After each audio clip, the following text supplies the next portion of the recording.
The gun wasn't pointed at Coulter Vane. It was pointed at the woman standing between him and certain death. Blood soaked through his shirt, his vision blurred, but all he could see was Willa Hartley's unwavering stance, her children huddled behind her, and the man who claimed to own her past. This is the story of how a widow with nothing and a rancher with everything to lose built something the New Mexico dust couldn't bury. Stay until the end and drop a comment with your city. I want to see how far this story travels across the world. The heat came first. It always did in New Mexico territory, arriving before dawn like an unwelcome guest who knew the door would never be locked against it. By the time the sun crested the Sangre de Cristo Mountains in the summer of 1889, the heat had already settled into the bones of the land, baking the red earth until it cracked into 1,000 small wounds.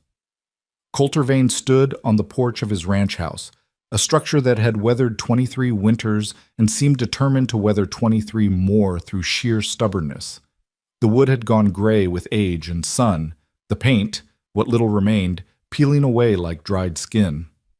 But the house stood square and solid, its shadow falling across a yard packed hard as stone by years of boots and hooves. He was 42 years old, though the desert had a way of adding years to a man that had nothing to do with time. His face was lean and weathered, lines carved deep around eyes the color of creek water after rain, gray-green and distant. His hair, dark brown shot through with premature silver, needed cutting. His hands, calloused and scarred from decades of rope and leather and the 1,000 small violences of ranch work, held a cup of coffee that had gone cold an hour ago. He hadn't noticed. Coulter Vane had gotten good at not noticing things. It was easier that way. Easier not to notice the silence that filled the house like something with weight and substance. Easier not to notice the empty chair at the kitchen table, the garden gone to weeds, the way dust settled on surfaces and stayed there because there was no one to care, no one to sweep it away, no reason to try. Sarah had been dead for 3 years. 3 years, 2 months, and 16 days if he was counting.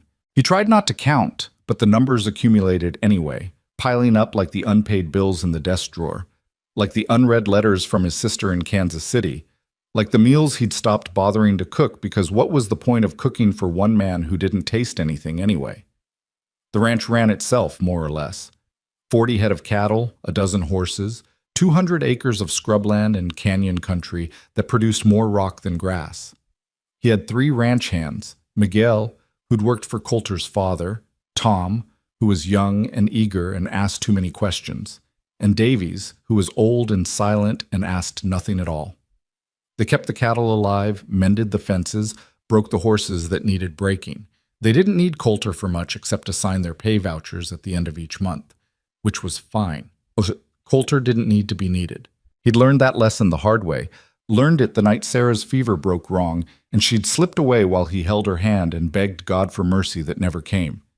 Needing things, wanting things, it just gave the universe something to take from you. So he'd stopped needing, stopped wanting, stopped everything except the bare mechanics of survival. Wake up, drink coffee, check the stock, ride the property line, come home when the sun set, sleep if sleep came, and start again when the sun rose. Day after day after day, each one exactly like the last, until they blurred together into a single endless afternoon of dust and heat and silence. But the silence was getting harder to ignore. It pressed against him at night, thick and suffocating in the empty house. It followed him during the day, riding alongside him on the range, settling over his shoulders like a weight. He'd tried to outrun it, riding farther, working harder, staying away from the house until exhaustion made him stagger. But the silence was patient. It was always waiting when he came home. So when Miguel suggested, carefully, that maybe the boss should hire someone to cook and keep the house, Coulter had surprised himself by not refusing immediately. "You burning my meals, Miguel?" he'd asked, his voice rusty from disuse. Miguel had shifted his weight, his hat in his hands, choosing his words with care. Miguel was 63 and had known Coulter since Coulter was 10 years old, which meant he was one of the few people on earth who could speak plainly without getting thrown off the property. "No, boss, but I'm thinking maybe you're tired of mine, and maybe—" He'd paused, then pushed forward. "Maybe the house needs someone in it besides ghosts." Coulter had wanted to be angry at that, wanted to feel something hot and sharp, that would justify walking away from the conversation. But he just felt tired. So tired his bones ached with it. "I'll think about it," he'd said, which was more than he'd offered anyone in 3 years.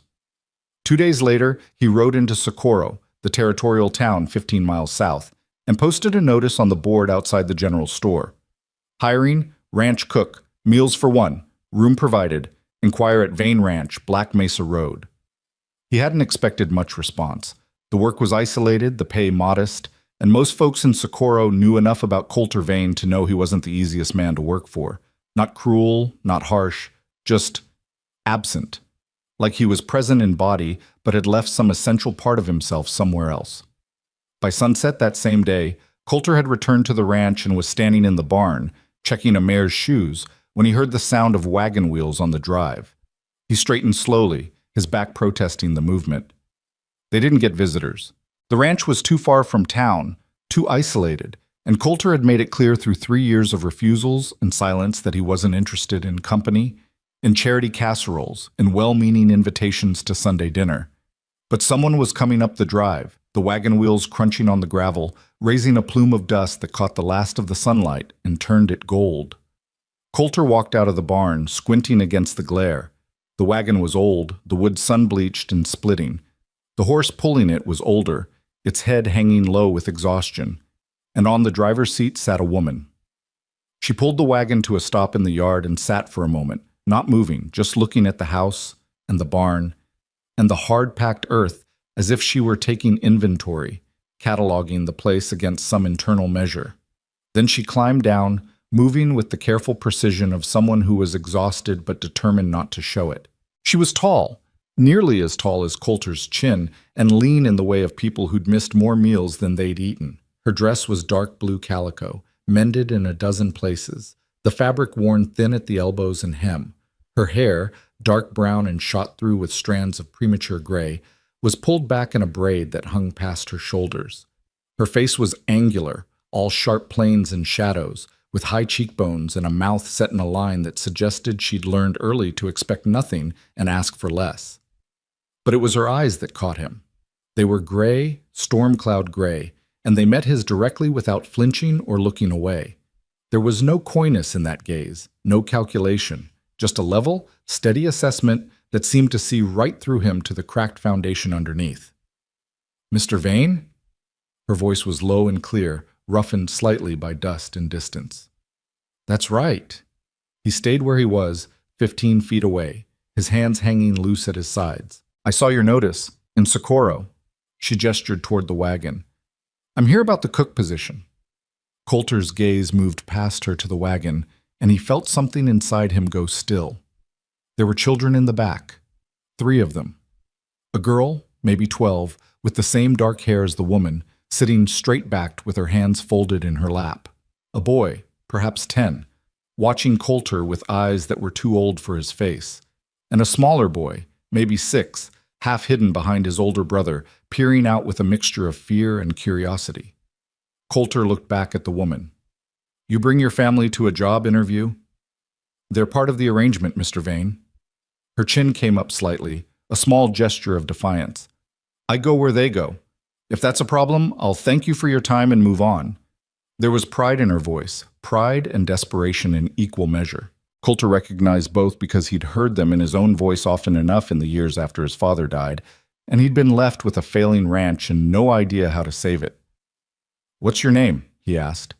"Willa Hartley." "Mrs. Hartley?" It wasn't really a question. The children made the answer obvious. "Widow." She said it flatly, offering no explanation, no softening, just the fact, laid out plain. Something in Colter's chest shifted slightly, like a stone settling in a wall.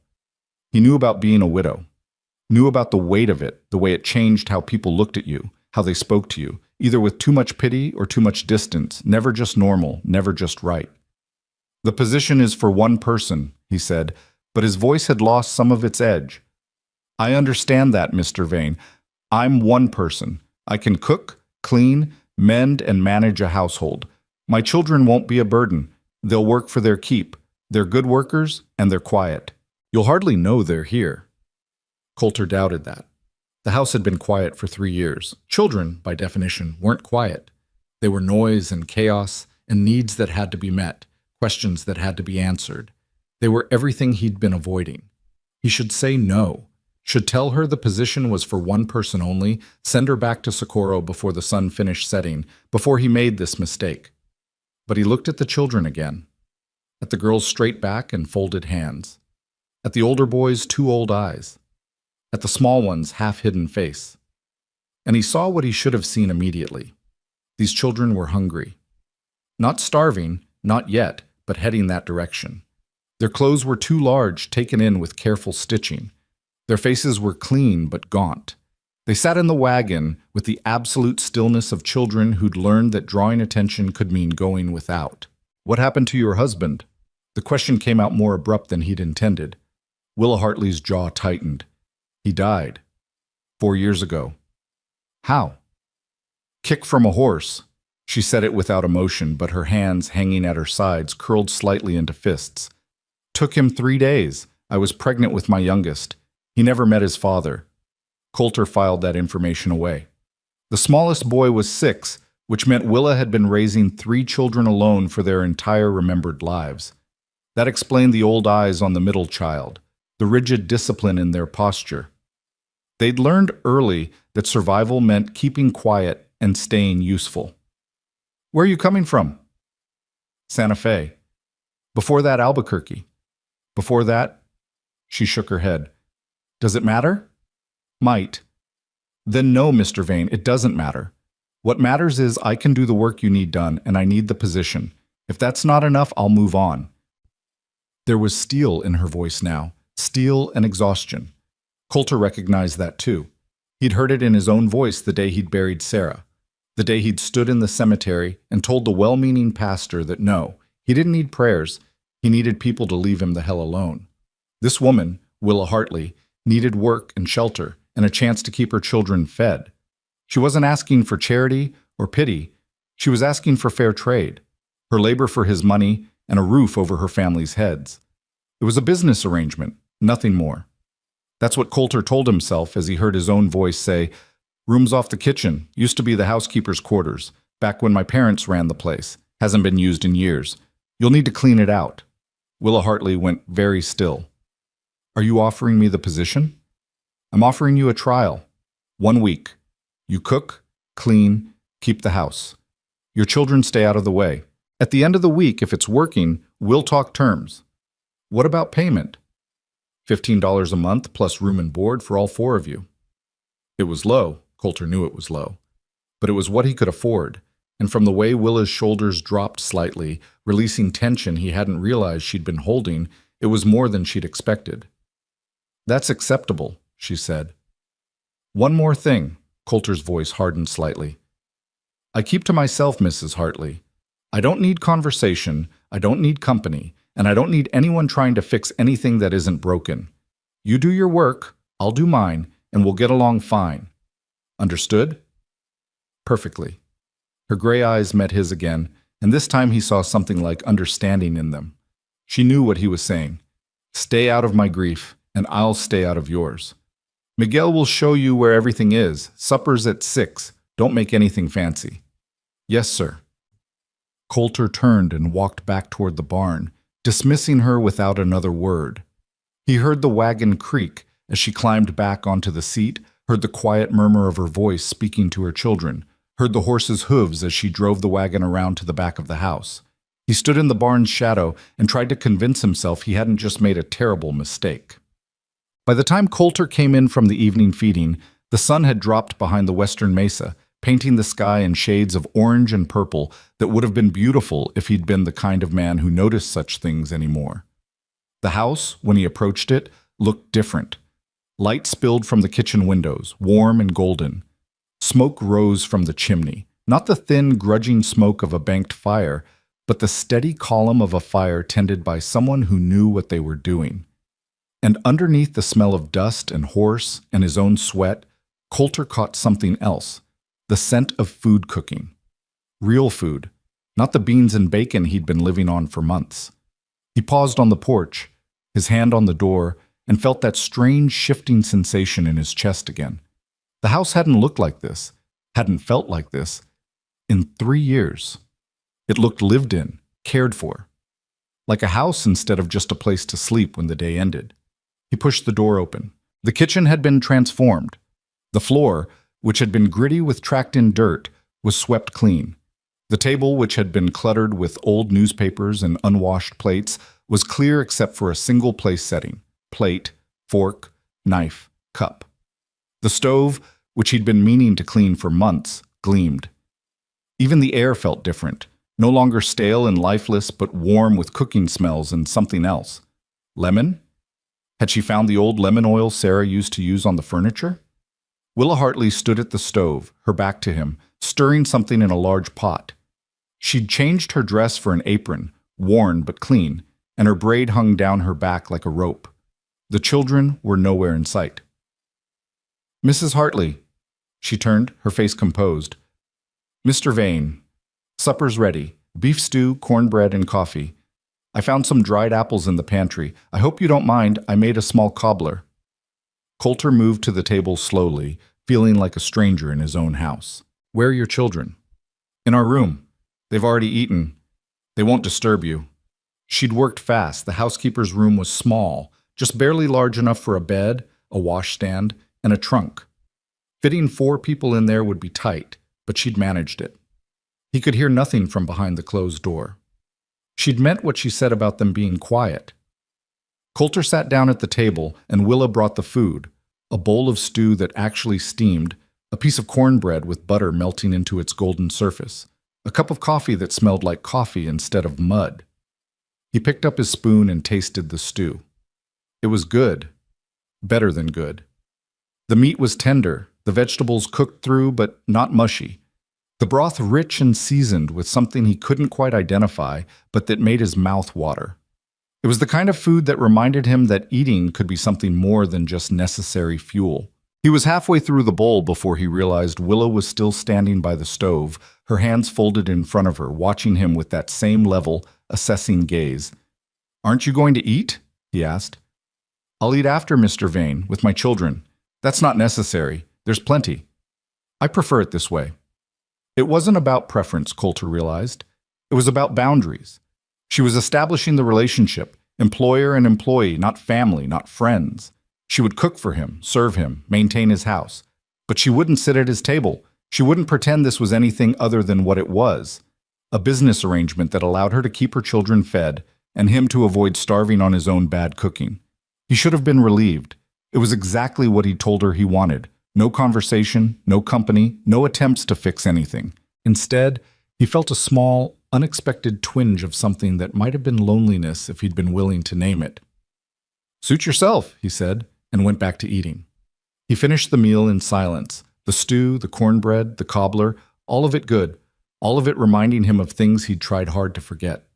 Sarah had been a good cook, back when she was well. The house had always smelled like this, warm and welcoming, a place you wanted to come home to at the end of a long day. He pushed the memories away with practiced efficiency. When he'd finished, Willa came and collected his dishes without a word. He stood, intending to retreat to the small room off the front hall that served as his office and bedroom. He'd moved out of the main bedroom after Sarah died, unable to sleep there anymore. "Mr. Vane?" He turned.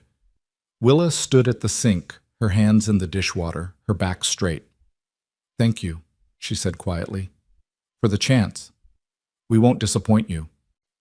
Coulter nodded once and left the kitchen before he had to respond. He didn't want her gratitude. Didn't want the weight of being responsible for 4 people's well-being instead of just his own.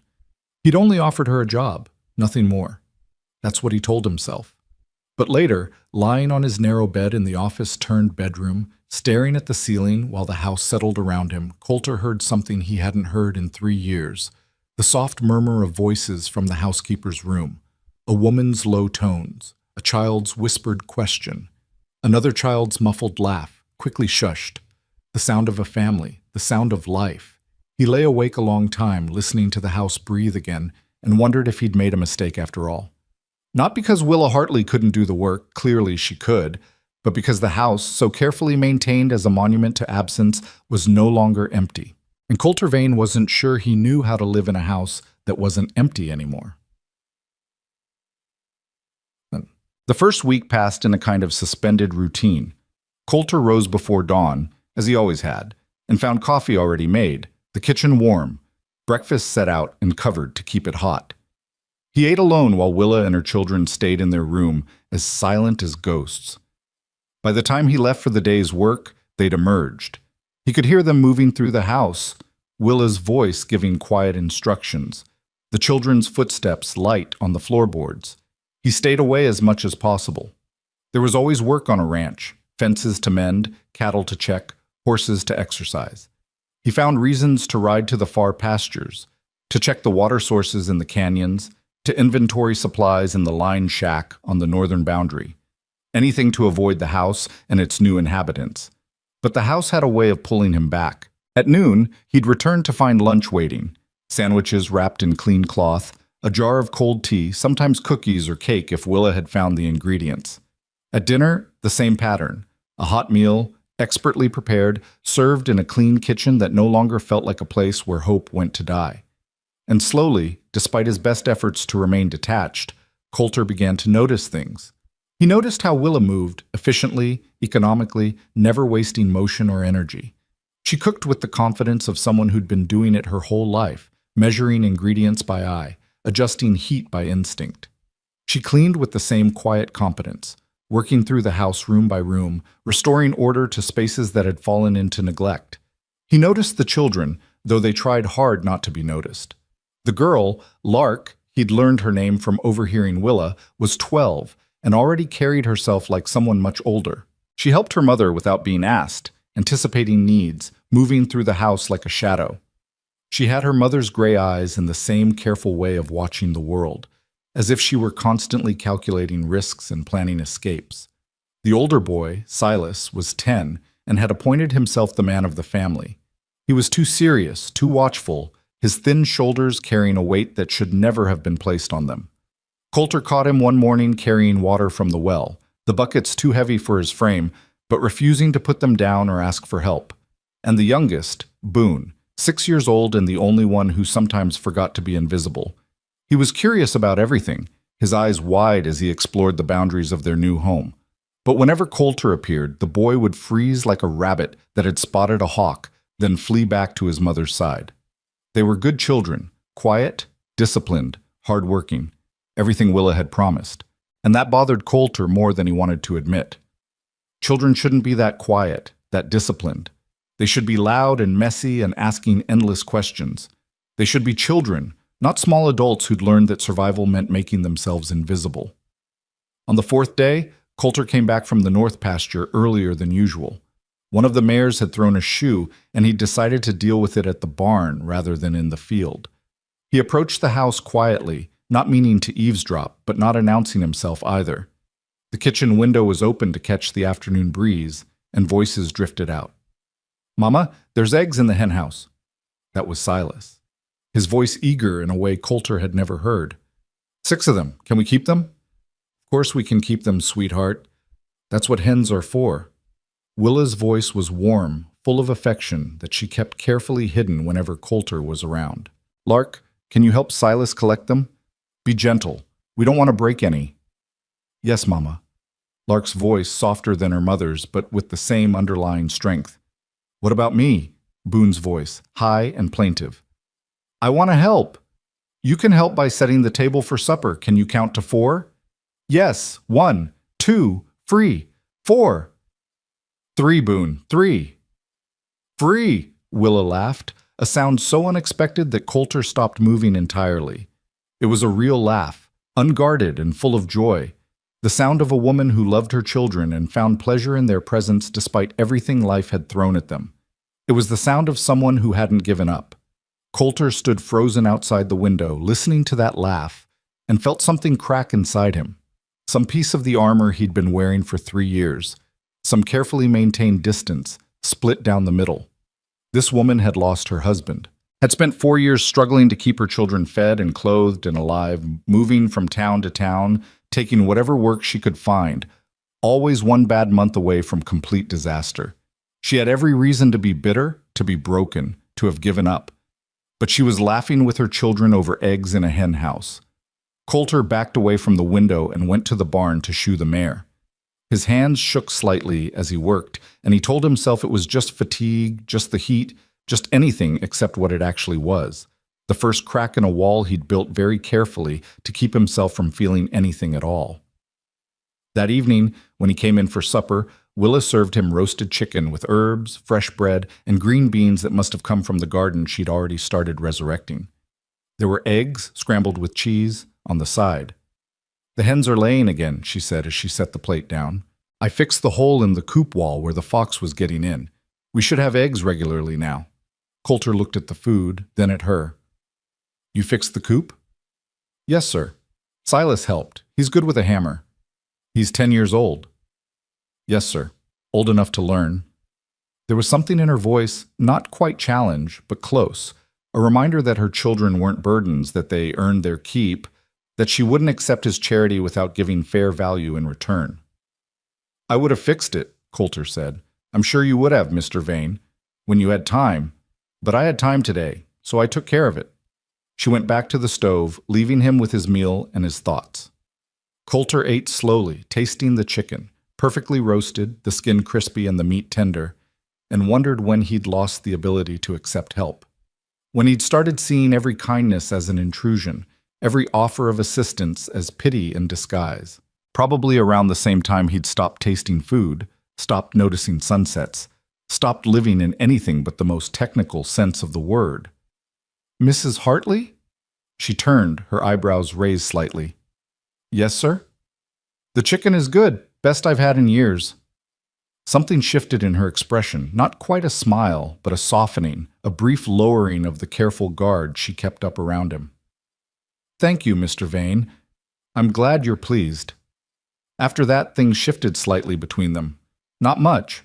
Coulter was still the employer and Willa still the employee, and they both maintained appropriate distance. But there was a small crack in the wall now, a tiny opening that let in just enough light to see by. On the 6th day, Coulter came in to find Lark sitting at the kitchen table, carefully mending one of his shirts. Her needle moved with practiced precision, her stitches small and even, the patch she was sewing over a torn elbow barely visible. She looked up when he entered, her eyes widening with alarm. "I'm sorry, Mr. Vane. Mama said it was all right to work in here while she's cooking, but if you'd prefer—" "It's fine," Coulter interrupted. He wasn't used to children being afraid of him. He wasn't a harsh man, wasn't cruel, just distant. But to a 12-year-old girl who'd learned that men could be dangerous, distance probably looked a lot like coldness. "That's my work shirt." "Yes, sir. Mama's washing the others. She said this one needed mending first." Coulter moved closer, looking at her work. The stitches were excellent, better than anything he could have done himself. "Where'd you learn to sew like that?" "Mama taught me. She used to work as a seamstress sometimes. Before—" Lark trailed off, her face shuddering closed. "Before what?" But Lark just shook her head and went back to her sewing, her shoulders hunching slightly, as if she expected to be punished for not answering. Coulter let it go. Whatever had happened to Willa Hartley before she arrived at his ranch, it had taught her children to be afraid of questions, to guard their past like it was something that could hurt them if revealed. He understood that. He'd been guarding his own past for 3 years now. "Thank you," he said quietly, "for mending the shirt." Lark looked up, surprise clear on her young face. "You're welcome, Mr. Vane." It was a small exchange, barely worth noting, but it was the first real conversation Coulter had had with any of the children, and as he walked away, he realized he'd actually enjoyed it. Lark was smart, careful, and skilled beyond her years. In another life, with different circumstances, she'd probably be in school, learning things beyond sewing and cooking and how to make herself invisible. That night, as Coulter sat in his office going over the ranch accounts, he heard music. It was faint, coming from the housekeeper's room, someone singing, their voice soft and low. Willa, he realized.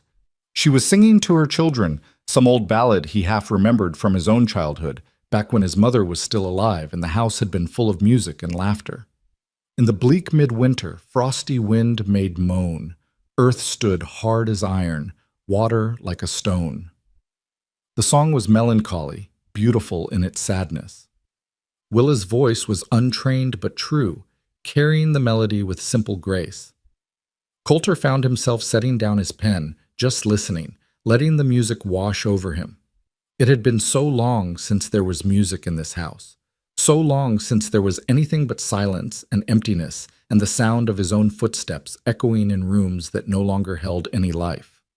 When the song ended, Coulter sat in the darkness of his office and realized something he'd been trying very hard not to acknowledge.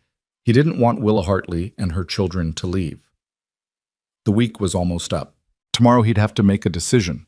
Keep them on permanently or send them back to Socorro with a week's wages and a recommendation letter.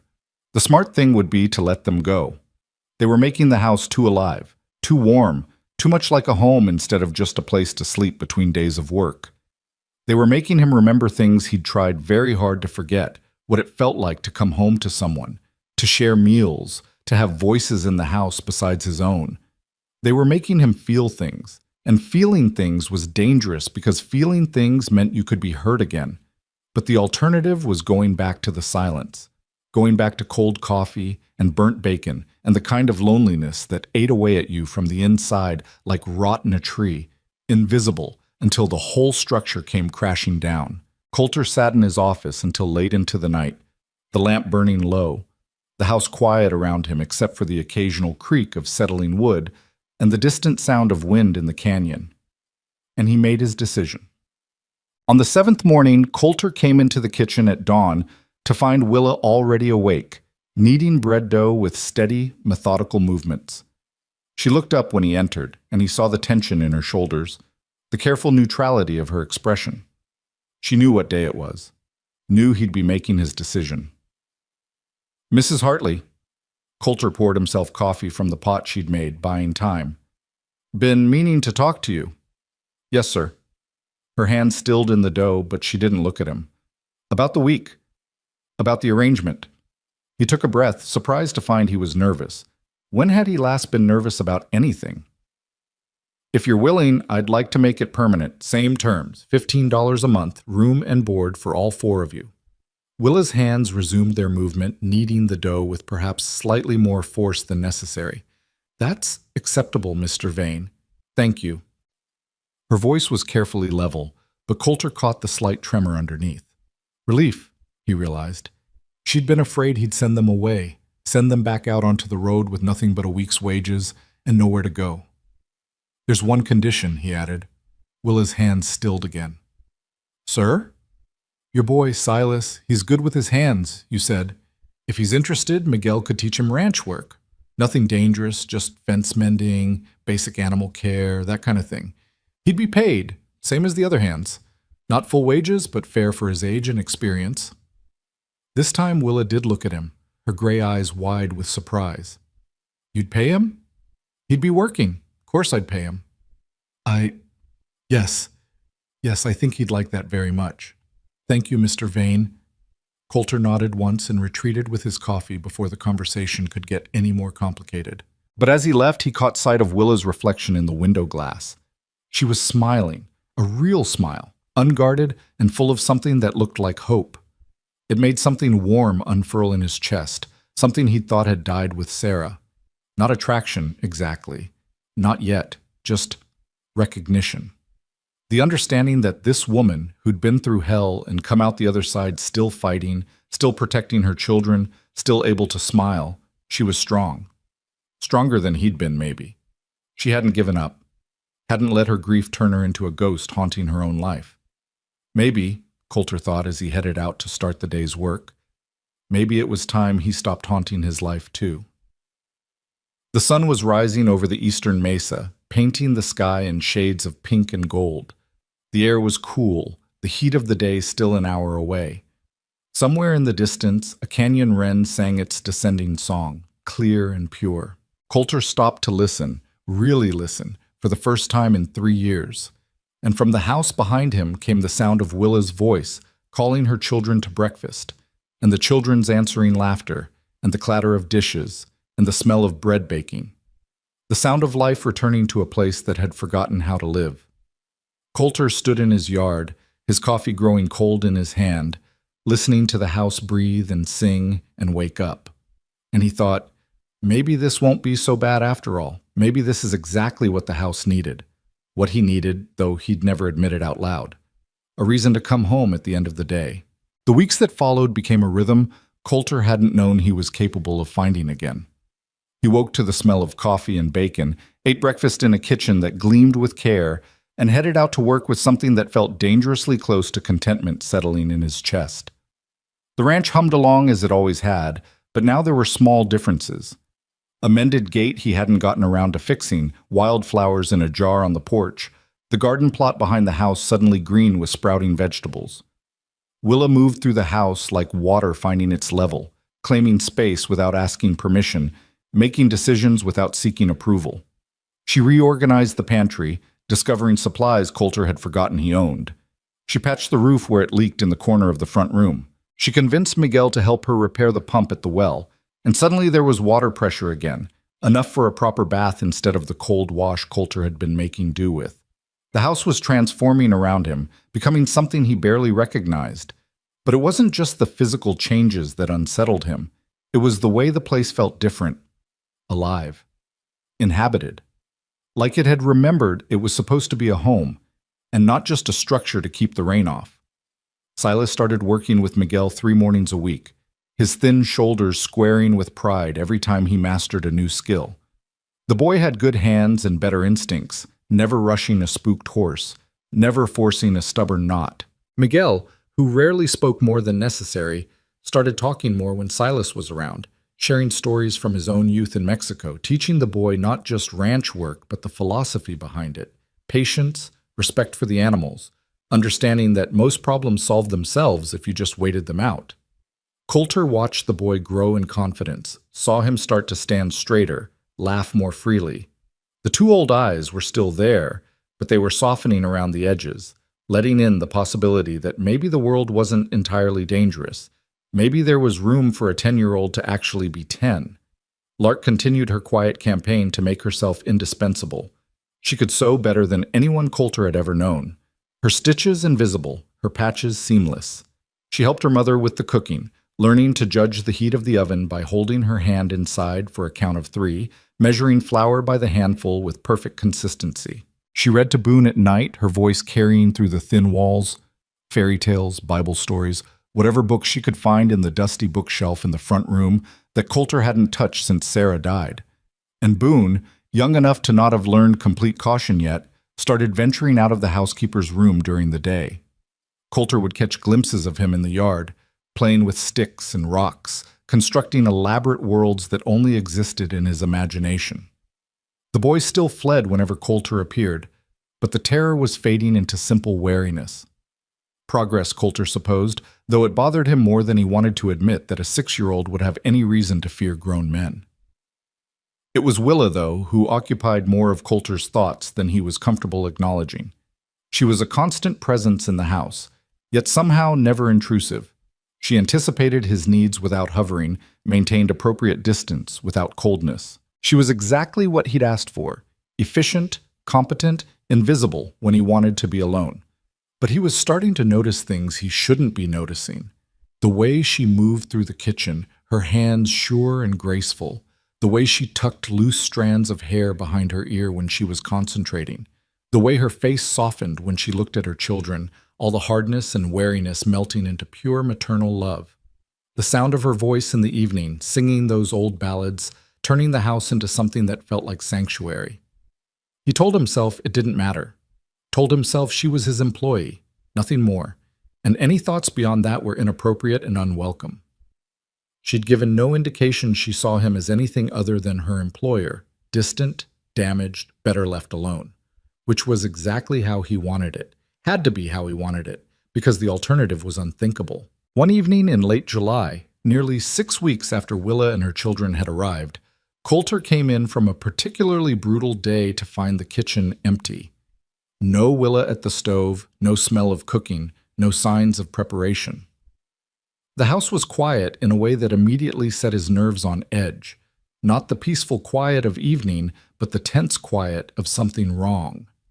He moved through the house quickly, checking rooms. The housekeeper's room door was closed. He knocked. "Mrs. Hartley." A long pause, then Lark's voice, carefully controlled. Mama's not feeling well, Mr. Vane. She asked me to tell you she's sorry about supper. Coulter stood on the other side of the door, his hand still raised from knocking. In 6 weeks, Willa had never missed a meal, never failed to complete a task, never shown any weakness or vulnerability. She carried her burdens silently, never complaining, never asking for help, which meant whatever was wrong was serious enough that she couldn't hide it. What's wrong with her? He asked through the door. Another pause, then quieter. She won't say, but she's been sick all day. Sick could mean 1,000 things, from a simple cold to something much worse. Coulter thought about just walking away, letting Willa handle her own problems. She was a grown woman, after all, and he'd made it clear he didn't want involvement in her personal life. But the thought of her suffering in silence, trying to hide illness from her children to avoid worrying them, trying to hide it from him to avoid seeming weak, it bothered him more than it should have. "I'm coming in," he said. "Mr. Vane, I don't think—" He opened the door before Lark could finish her protest. The small room was dim, lit only by a single lamp turned low. All 3 children were there, Lark sitting on the edge of the bed, Silas standing against the wall looking worried, Boone curled in the corner with his thumb in his mouth, a habit Coulter had never seen him display before. And on the bed, propped against the wall because there wasn't enough room for pillows, Willa lay with her eyes closed, her face pale and drawn, a sheen of sweat on her forehead despite the evening cool. Coulter crossed to the bed in 3 strides. "Mrs. Hartley." Her eyes opened slowly, focusing on him with difficulty. "Mr. Vane, I apologize. I'll have supper ready in just a moment. I just need to—" She tried to sit up, swayed, and would have fallen if Coulter hadn't caught her shoulders. "You're not cooking anything," he said firmly. "How long have you been sick?" "I'm not sick, just a headache. I'll be fine." "Mama's been throwing up since this morning," Silas said quietly from his position against the wall. His voice was steady, but his eyes were frightened. "And she fainted when she tried to do the washing." Willa shot her son a look that might have been reproachful if she'd had the strength for it. "Silas, I told you not to worry, Mr. Vane with—" "When did you last eat?" Coulter interrupted. She blinked at him, confused by the question. This morning. Maybe. I don't remember." "And before that?" "I don't see what— Before that, Mrs. Hartley? When did you last have a proper meal?" She looked away, her jaw setting stubbornly. "I've been eating." "Not enough," Lark said softly. "Mama always makes sure we eat, but she—" The girl trailed off, her eyes filling with tears she was too proud to let fall. "She gives us her portions, says she's not hungry." Something hot and sharp twisted in Coulter's gut. He'd been paying Willa $15 a month plus room and board, but the board was only what she cooked. If she was giving her food to her children and pretending she wasn't hungry, she'd been essentially starving herself for 6 weeks while working herself to exhaustion keeping his house and cooking his meals. And he hadn't noticed, hadn't paid attention, had been too wrapped up in his own carefully maintained distance to see that the woman working for him was literally making herself sick to keep her children fed. "Lark," he said, his voice coming out rougher than intended. "Go to the kitchen. Make your mother some broth.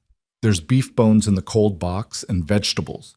Not a full stew, just something light. Silas, go with her and help. Boone—" He looked at the small boy still curled in the corner. "Can you stay here and keep your mama company?" Boone nodded mutely, his thumb still in his mouth. Lark and Silas left quickly, clearly relieved to have something to do, some way to help. Coulter turned back to Willa, who was watching him with an expression he couldn't quite read. Embarrassment, maybe, or anger at being exposed as needing help. "You should have said something," he told her. "I'm managing fine." "You fainted doing the washing. That's not managing fine." "I just need to rest. I'll be back to work tomorrow." "No, you won't." Coulter sat down on the edge of the bed, careful not to jostle her. "You'll stay in bed until you've recovered. The house won't fall apart for a few days." "Mr. Vane, that's not acceptable. You hired me to—" "I hired you to cook and keep house, not work yourself to death." He paused, choosing his next words carefully. "Why didn't you tell me the food wasn't enough?" Willa looked away, her hands twisting in the thin blanket covering her. "It's enough. More than enough. I'm just not good at managing it, that's all. I'll do better. Mrs. Hartley. Coulter waited until she looked at him again. You're feeding 4 people on provisions meant for 1. That's not poor management, that's basic mathematics. Why didn't you say something? She was quiet for a long moment, her gray eyes searching his face as if trying to determine whether honesty would be punished. Finally, she said, because you'd think we were taking advantage, that we were more trouble than we're worth, and you'd send us away. The words hung in the air between them, simple and devastating. She'd been willing to starve herself rather than risk losing the first stable situation she'd found in 4 years, rather than risk her children going hungry, rather than appear to be anything other than the perfect, uncomplaining employee who caused no problems and required no special consideration. Coulter felt something shift inside him, some last wall of intentional indifference crumbling under the weight of recognition. He knew what it was like to be that afraid of losing something, that desperate to maintain control even as everything fell apart around you. He'd felt it when Sarah got sick, when he tried to convince himself that if he just worked harder, prayed more, did everything right, she'd get better, as if willpower alone could stop death. You're not getting sent away, he said quietly. But starting tomorrow, provisions double. And you eat at the same time as your children, not after. Understood? Willa's eyes filled with tears, the first sign of real emotion he'd seen from her beyond that single laugh through the window weeks ago. Mr. Vane, you don't have to— Yes, I do. You work for me, which means your welfare is my responsibility. Should have realized sooner that one person's provisions weren't going to stretch to 4. That's my fault, not yours. It's not your responsibility to— Mrs. Hartley. He stopped her with a raised hand. Don't argue. You're sick, you're exhausted, and you need to rest. Let me do this one thing without fighting me on it. She stared at him for a long moment, and he saw her trying to decide whether to trust this offer, whether to believe it wasn't some kind of trap.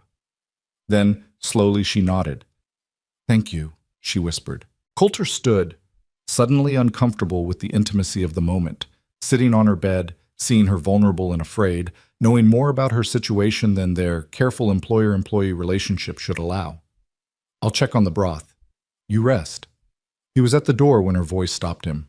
Mr. Vane, why are you being kind to us? It was a question that shouldn't have needed asking, but Coulter understood why she asked it. Kindness, in her experience, probably came with strings attached, probably meant someone wanted something in return, probably meant vulnerability that could be exploited. Because it's the decent thing to do, he said simply. And because— He paused, then decided to be honest. Because you've made this house feel like a home again. That's worth more than the $15 a month I'm paying you. Worth feeding you properly, at the very least. He left before she could respond, before the moment could stretch into something even more complicated. In the kitchen, Lark and Silas were working together to make broth, their movements synchronized through long practice. Lark was cutting vegetables into tiny pieces, while Silas stirred the pot, his face serious with concentration. How's Mama? Lark asked without looking up from her work.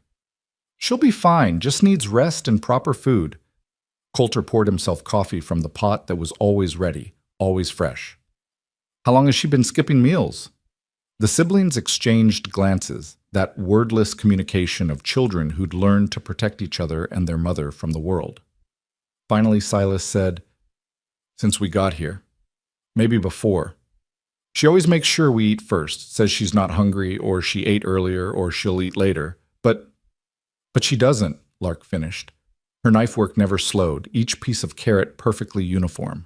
She thinks we don't notice, but we do. Coulter sat down at the table, suddenly exhausted. Why didn't you tell me? Because Mama would be angry if she knew we said anything, Lark said simply, and because we were afraid you'd think we weren't worth keeping if we caused trouble.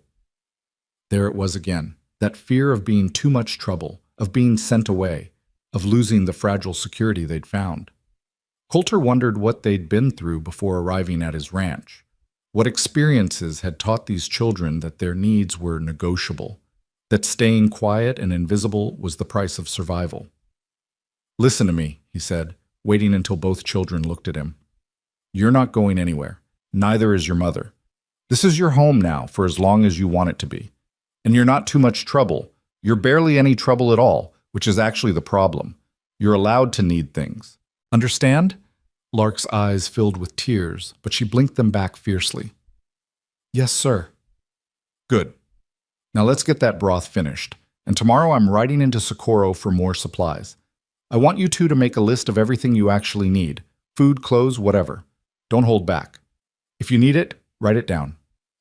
Mr. Vane, we can't afford... Silas started.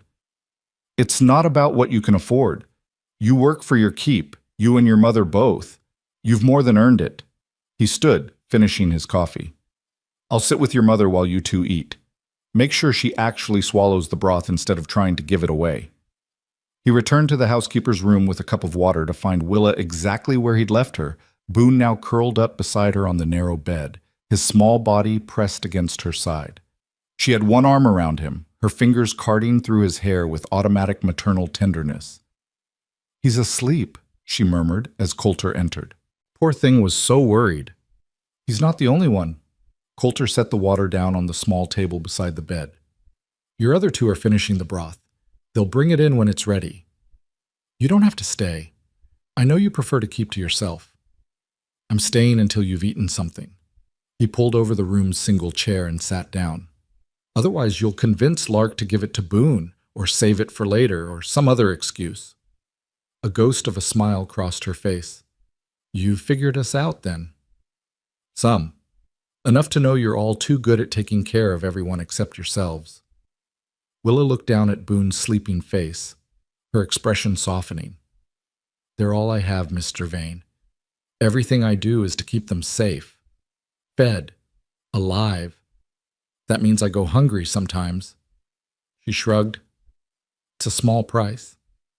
It's not sustainable. You collapse? Who takes care of them then? I won't collapse. I'm stronger than I look. I don't doubt your strength, Mrs. Hartley. I doubt your judgment when it comes to your own welfare. He leaned forward, elbows on his knees. You can't pour from an empty cup. If you destroy yourself trying to care for them, you're not helping anyone. She was quiet for a moment, her hand still moving through Boone's hair. Then softly, you sound like you're speaking from experience. Coulter hadn't meant to reveal anything personal, but he supposed turnabout was fair play. If he was demanding honesty from her, he could offer some in return. My wife died 3 years ago. Consumption. Took her 6 months. I spent that whole time trying to be strong for her, trying to keep the ranch running, trying to convince myself that if I just worked hard enough, prayed hard enough, wanted it badly enough, she'd get better. He paused. She died anyway. And I learned that destroying yourself trying to save someone else doesn't actually save them. It just means you're both destroyed. Willa's gray eyes were luminous in the lamplight. I'm sorry. About your wife. Sarah. Her name was Sarah. Sarah, Willa repeated softly. That's a beautiful name. They sat in silence for a moment, two people who'd both learned the hard way that love couldn't protect against loss, that wanting something desperately didn't make it happen, that sometimes the world took things from you and didn't care how much it hurt. What was she like? Willa asked. Coulter considered not answering. He hadn't talked about Sarah to anyone since the funeral, hadn't allowed himself to remember her beyond the basic fact of her absence. But something about this moment, the dim lamplight, the sleeping child, the honest exhaustion in Willa's eyes, made him want to answer. Kind, he said finally. She was kind in a way that most people aren't, saw the best in everyone even when there wasn't much best to see. She could make friends with a rattlesnake if she had a mind to. He smiled slightly at the memory. Used to drive me crazy, the way she'd invite every drifter and traveling preacher to dinner. I'd come in from the range to find half the town in my kitchen, and Sarah laughing in the middle of it all like she'd planned a party instead of just offering hospitality to whoever needed it. You miss her, Willa said. It wasn't a question. Every day, but... He hesitated, then pushed forward. These past weeks, with you and your children here, it's been easier. The house doesn't feel as empty. The silence doesn't weigh as much. So thank you for that.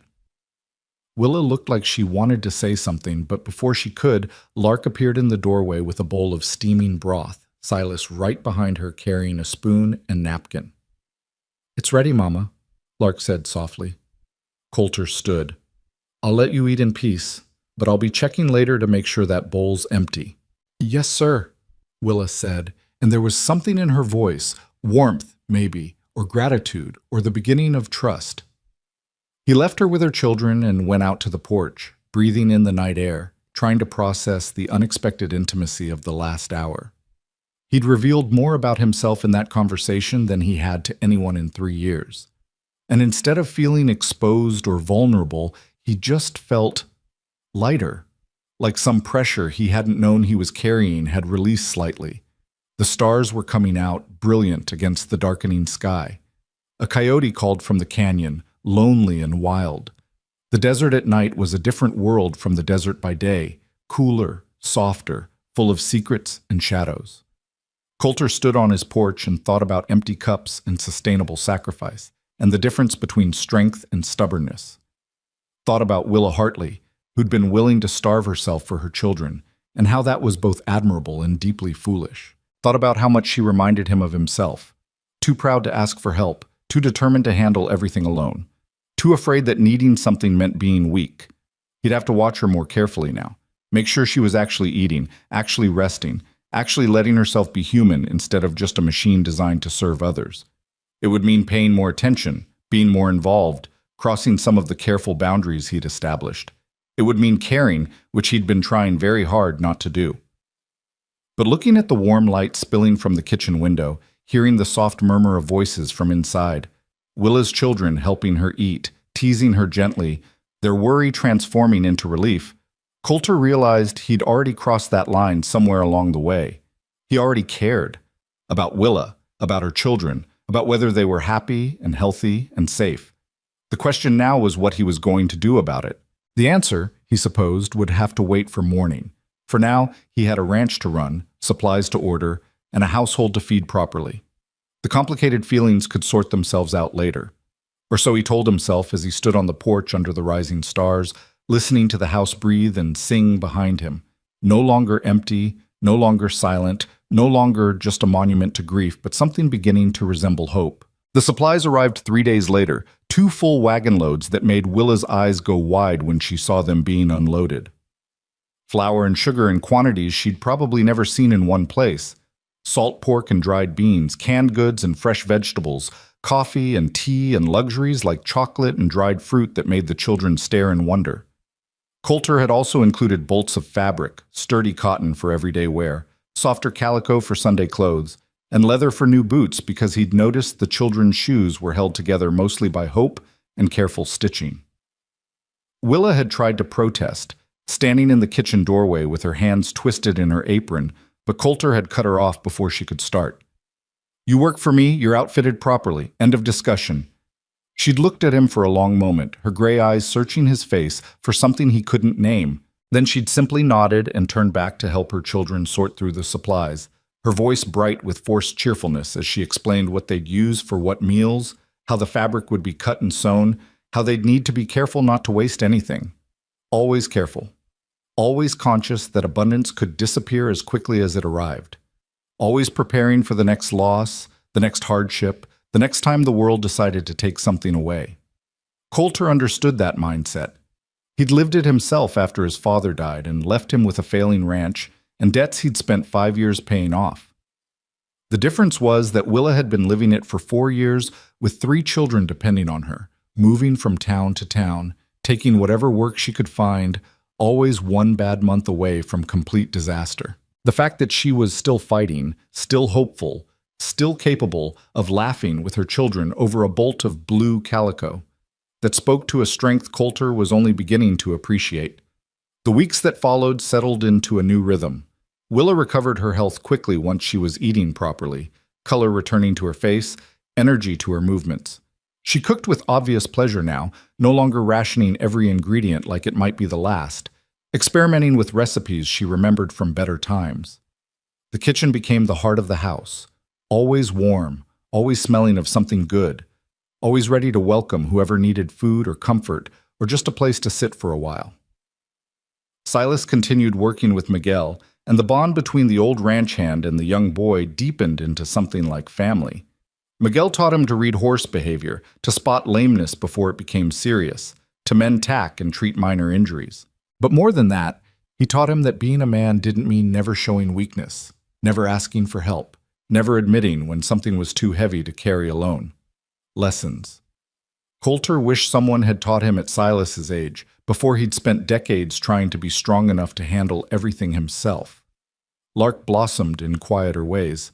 She took over the garden entirely, coaxing vegetables from soil that had been neglected for years, her patient hands somehow convincing reluctant plants to grow despite the harsh sun and limited water. She read voraciously, working her way through the dusty books in the front room, poetry and history, and novels that transported her somewhere beyond the New Mexico desert.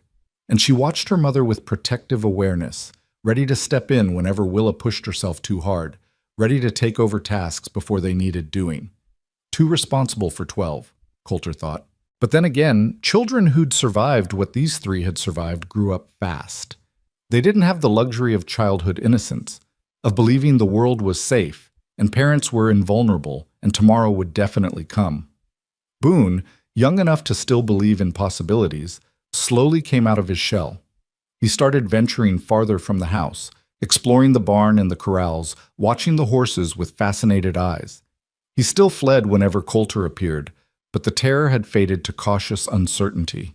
Progress, even if it was slow. One evening in early August, Coulter was in the barn checking on a mare who'd been favoring her left foreleg when he heard small footsteps behind him. He turned to find Boone standing in the doorway, silhouetted against the sunset, his small hands clenched at his sides like he was gathering courage. Coulter stayed very still, instinct telling him that any sudden movement would send the boy running. "Hey there, Boone." The boy didn't answer, just stood frozen in the doorway. "You looking for something?" Coulter kept his voice low and easy, the tone he'd use with a spooked horse. Boone shook his head, then nodded, then shook his head again, clearly conflicted. "It's all right. You can come in if you want. Or stay there. Either way's fine." After a long moment, Boone took 3 careful steps into the barn, his eyes huge in his small face. "Is the horse sick?" It was the first time the boy had spoken directly to him. Coulter felt something warm unfold in his chest. "Just a little sore. Nothing serious. Want to see?" Boone nodded, creeping closer with the wariness of a wild animal approaching a potential threat. When he was close enough, Coulter gestured to the mare's leg. "See how she's not putting full weight on it? That means something hurts. So we check her hoof first, make sure there's no stone or thorn. Then we check the leg for swelling or heat. Feel here." He guided Boone's small hand to the mare's leg, keeping his own hand underneath to catch the boy if he spooked. "Feel how it's a little warm? That means inflammation. So we'll wrap it tonight, give her some liniment, and by morning she'll be better." "Will she be scared?" Boone asked, his hand still on the mare's leg. "Of the medicine?" "Maybe a little. But we'll be gentle, and we'll talk to her while we work. Let her know we're trying to help. Sometimes that's all you can do. Be gentle, and let them know you're not going to hurt them." Boone considered this seriously. Then, so quietly, Coulter almost missed it. "My papa wasn't gentle." The words hung in the air between them, heavy with implication. Coulter kept his hand steady on Boone's, kept his voice calm. "Your papa who died when you were a baby?" "No, Mama's husband. He died before I was born. But there was another papa after, in Santa Fe." Boone's voice was matter-of-fact, a child reciting information he didn't fully understand. "He yelled a lot, and sometimes he hit Mama. And then there was a fire and we had to leave, and Mama said we'd never see him again." Coulter felt something cold and sharp settle in his gut. The pieces were starting to come together. Willa's wariness around men, the children's fear of drawing attention, the way they'd all learned to make themselves invisible. There had been someone after her husband died, someone who'd hurt her, hurt them. And they'd fled, probably in the middle of the night, probably with nothing but what they could carry, probably scared for their lives. "Your mama was right," Coulter said carefully. "You won't see him again. You're safe here." "Promise?" Boone looked up at him with eyes that had seen too much for 6 years old. "Promise." Nobody's going to hurt you or your mama or your brother and sister. Not while you're on this ranch. Boone studied his face for a long moment, measuring the truth of that statement with the instincts of a child who'd learned early that adults didn't always keep their promises. Then, apparently satisfied, he nodded and turned his attention back to the mare. "Can I help with the medicine?" "Sure. Go get that jar on the shelf there, the one that says liniment, and bring those bandages." They worked together in the dimming light, Coulter showing Boone how to apply the liniment with gentle circular motions, how to wrap the bandage snug but not too tight, how to talk to the mare in low, soothing tones so she knew they meant no harm. The boy was careful and patient, his small hands surprisingly capable, his concentration absolute. When they finished, Boone stood back and admired their work. "She looks better already." "She will be better by morning. Good job, Boone." The boy beamed at the praise, his whole face transforming from wary to radiant. Then, before Coulter could react, Boone darted forward and wrapped his arms around Coulter's leg in a brief, fierce hug before running out of the barn toward the house, his footsteps light and quick. Coulter stood frozen, staring after him, something painful and sweet expanding in his chest. It was such a simple thing, a child's hug, spontaneous and trusting. But it meant Boone had decided he was safe, that he could be trusted, that he was someone worth hugging instead of someone to fear. When had Coulter last been trusted like that? When had anyone looked at him and seen someone worth approaching instead of someone better left alone? He finished up in the barn slowly, checking the other horses, making sure everything was secure for the night. By the time he walked back to the house, full dark had fallen and the stars were brilliant overhead, the Milky Way a river of light across the black sky. The kitchen was bright and warm when he entered. Willa stood at the stove, stirring something that smelled like heaven. Lark sat at the table, reading aloud from a book of poetry, while Silas carved a piece of wood into some shape only he could see yet. And Boone, still flushed with excitement, was setting the table, counting under his breath to make sure he got all 4 places correct. They all looked up when Coulter entered, and for just a moment the scene was so perfectly domestic, so completely normal, that it hurt. This was what family looked like. This was what home felt like. And for 3 years he'd been living in this house without either, just going through the motions, waiting for something he couldn't name. "Mr. Vane," Willa said, turning from the stove. "Boone said you let him help with the mare." "He did good work, natural hand with horses." Boone's chest puffed up with pride. "I wasn't even scared." "You were very brave," Willa agreed, her eyes finding Coulter's over her son's head. In that look was gratitude, understanding, and something else. A question, maybe, or an acknowledgement that something was changing between them. The careful boundaries they'd maintained starting to blur. Coulter looked away first, uncomfortable with the intimacy of that shared glance. "I'll wash up." Dinner that night was louder than usual. Boone couldn't stop talking about the mare, about the liniment and the bandages, and how she'd gotten better because he'd helped. Silas told a story about a particularly stubborn calf he and Miguel had worked with that day. Lark shared a poem she'd read, something about wildflowers and survival that seemed to resonate with Willa, who smiled and nodded and looked at her daughter with such fierce pride it was almost painful to witness. And Coulter sat at the head of the table, eating Willa's excellent stew, listening to the children's chatter, watching this family that wasn't his, but that had somehow become part of his life anyway. He should have felt like an intruder in this moment, an outsider looking in on something that didn't belong to him. But instead, he just felt present. Like he was exactly where he was supposed to be, doing exactly what he was meant to be doing, which was sitting at this table in this house with these people who'd brought it back to life. After dinner, Coulter retreated to his office, as he always did, leaving Willa and the children to their evening routine. He tried to focus on the account books, on the plans for fall roundup, on the 1,000 details that kept a ranch running, but he couldn't concentrate. His mind kept drifting back to Boone's hug, to Willa's eyes across the kitchen, to the sound of laughter filling rooms that had been silent for so long. He was still sitting there, staring at numbers that refused to make sense, when a knock came at the door. "Come in," Willa entered, carrying a cup of coffee. "Thought you might want this. You looked lost in thought at dinner." "Just working on accounts, thank you." He took the coffee, and their fingers brushed briefly in the exchange. He told himself the spark he felt was just static from the dry air. Willa didn't leave immediately. She stood in the doorway, her hands folded in front of her apron, clearly wanting to say something but not sure how to start. "Something on your mind, Mrs. Hartley?" "Boone told me what you said, about keeping us safe, about promises." She paused. "I want you to know I appreciate it, more than I can say. It's just the truth. You're under my roof, which means you're under my protection. Simple as that. It's not simple, though. Not for us." She took a breath, and Coulter could see her gathering courage to reveal something she'd kept hidden. "My husband died when Boone was still growing inside me. For a while I managed. I took in sewing, washing, whatever work I could find, but it wasn't enough. Never enough. And then I met a man in Santa Fe who seemed kind, who said he'd help, who promised he'd take care of us. The one Boone mentioned, the one who hit you." Willa's jaw tightened. "He was charming at first, sweet, said all the right things, but after a few months, when he was sure I depended on him, he changed.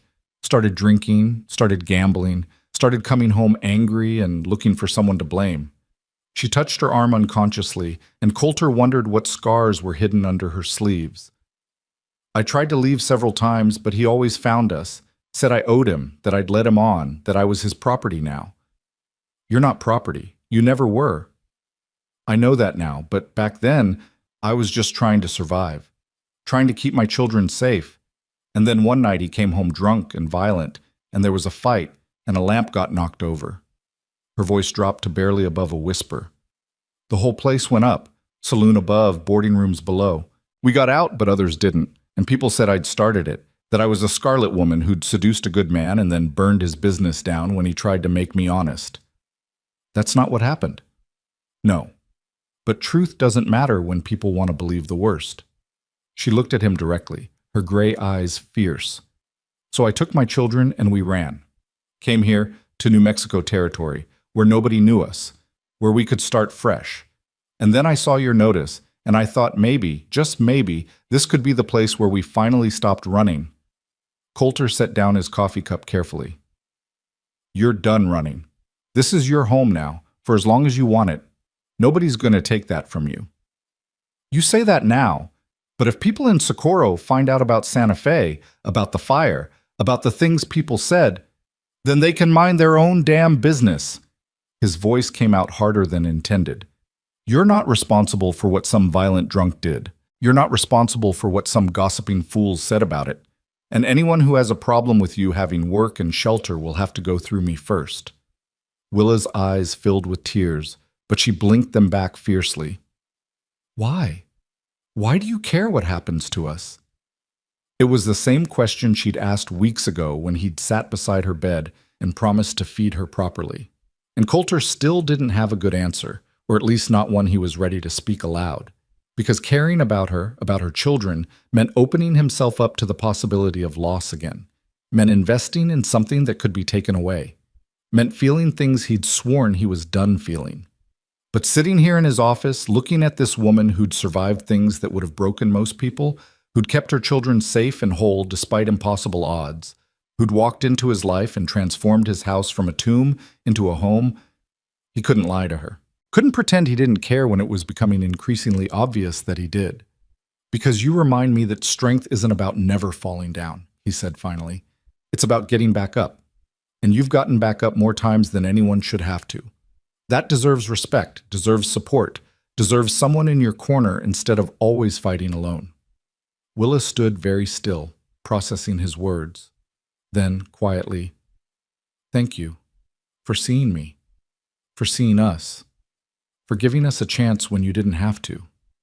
You've more than earned it." She nodded once, then turned to leave. But at the doorway she paused and looked back. "Mr. Vane? Sarah was lucky to have you. I hope she knew that." Before he could respond, she was gone, leaving him alone with his cold coffee and the echo of her words.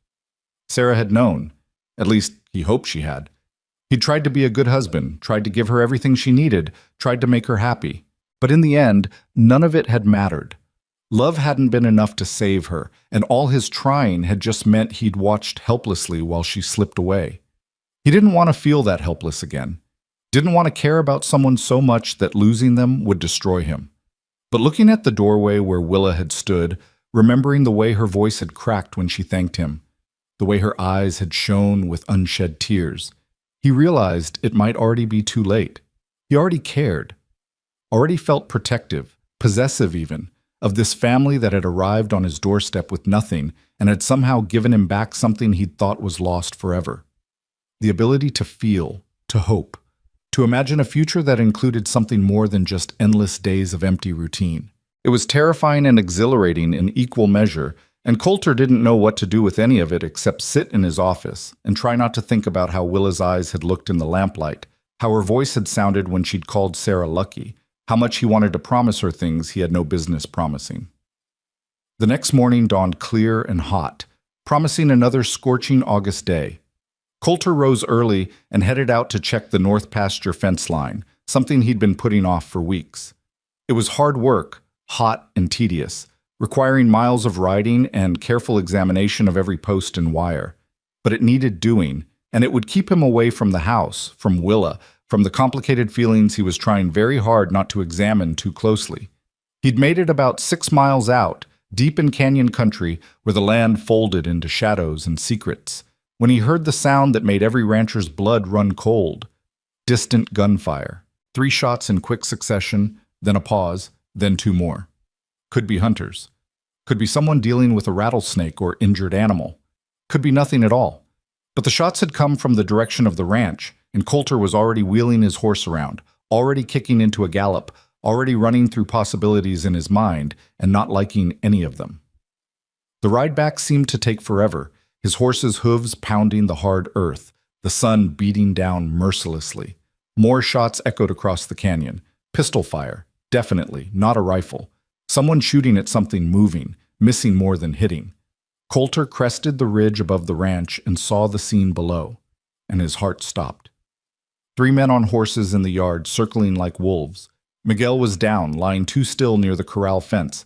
Tom and Davies were nowhere in sight, either fled or dead. And standing in the doorway of the house, blocking the entrance with her body, was Willa Hartley. She held a rifle, Coulter's old Winchester that he kept above the kitchen door, and she was pointing it directly at the closest rider.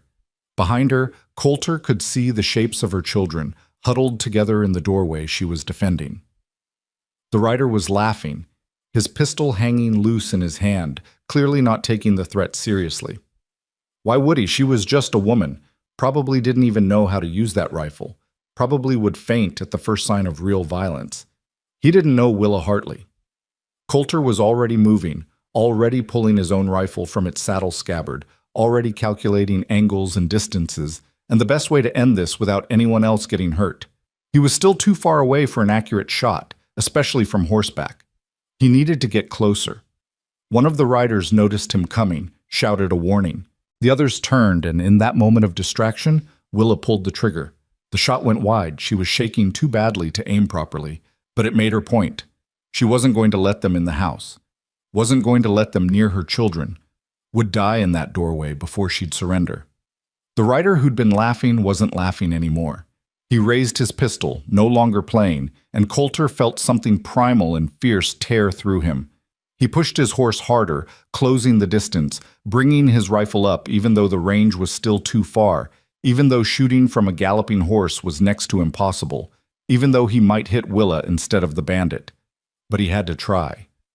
Had to stop this. Had to protect what was his. And when had he started thinking of Willa and her children as his? No time to examine that now. He squeezed the trigger and felt the rifle kick against his shoulder. The shot missed, kicking up dust 5 feet from the riders. But it got their attention, made them realize this wasn't 3 defenseless people and an old ranch hand. There was someone coming who knew how to shoot and wasn't afraid to do it. The leader, the one who'd been about to shoot Willa, wheeled his horse around. "Federal business! Stay back!" "Federal business at a private ranch?" Coulter shouted back, still riding hard, closing the distance. "Pointing guns at women and children? Don't think so." He was close enough now to see details. The men wore no badges, no official markers. Their clothes were trail-worn and dusty. Their horses were good stock, too good for drifters, probably stolen. And their eyes, even from this distance, Coulter could see the calculation in their eyes, weighing whether this fight was worth continuing. Coulter reined his horse to a stop 30 yards from them, his rifle still raised, pointed at the leader's chest. At this range, he wouldn't miss. "You've got 3 seconds to ride out. Otherwise, we're going to have a conversation about how federal agents usually don't shoot at unarmed civilians." "The woman shot first. The woman defended her home. Big difference." Coulter's voice was cold, flat. The voice of a man who'd seen violence before and wasn't afraid of seeing it again. 1, 2. He never got to 3. The leader cursed viciously, wheeled his horse around, and spurred toward the canyon trail. His companions followed, still shooting back wildly, their bullets going wide and high, more noise than threat. Coulter waited until they disappeared into the canyon shadows before he finally lowered his rifle and dismounted. His hands, he noticed distantly, were shaking. Not from fear. He'd gone past fear about the time he'd seen that pistol aimed at Willa. From adrenaline, from fury, from the realization of how close he'd come to losing something he hadn't realized he couldn't lose. "Miguel!" He ran to the old ranch hand first, dropped to his knees beside him. Blood spread across Miguel's shoulder, dark and wet, but he was breathing, conscious, trying to sit up. "Easy, old friend. Let me see." Coulter examined the wound quickly. Through and through, missed anything vital, but Miguel had lost blood and would need proper doctoring. "Willa, get bandages and whiskey." But Willa was already there, her children behind her, Lark holding the medical supplies they kept in the kitchen. Her face was pale but composed, her hands steady now that the immediate danger had passed. She knelt beside Miguel and started cleaning the wound with practiced efficiency, her movements sure despite the blood. "You've done this before," Coulter observed. "Too many times." She didn't look up from her work. "Silas, get me clean cloth. Lark, boil water. Boone, stay back and don't look." But Boone was already looking, his small face white with shock, but his eyes dry. He'd seen violence before too, Coulter realized. They all had. This family had been through more than any family should have to endure. Miguel groaned as Willa packed the wound. "Sorry, boss, they came out of nowhere. Said they were looking for someone. Started asking questions about the woman and kids. I told them to leave, and they shot me." "Looking for someone?" Coulter's blood ran cold. "What did they ask?" "Asked if we had a woman here, dark hair, 3 kids. Said she was wanted for arson and theft in Santa Fe. Said they were bounty hunters hired to bring her back." Willa's hands stilled in their work. Coulter looked at her and saw all the color drain from her face. Saw her mouth open in shock and denial, saw 3 years of running and hiding and fear come crashing back in a single moment. "That's not true," she whispered. The fire was an accident. I didn't steal anything. I know." Coulter said it firmly, leaving no room for doubt. "I know, Willa. But someone's convinced themselves otherwise, or someone's been paid to believe otherwise. The man from Santa Fe, he must have..."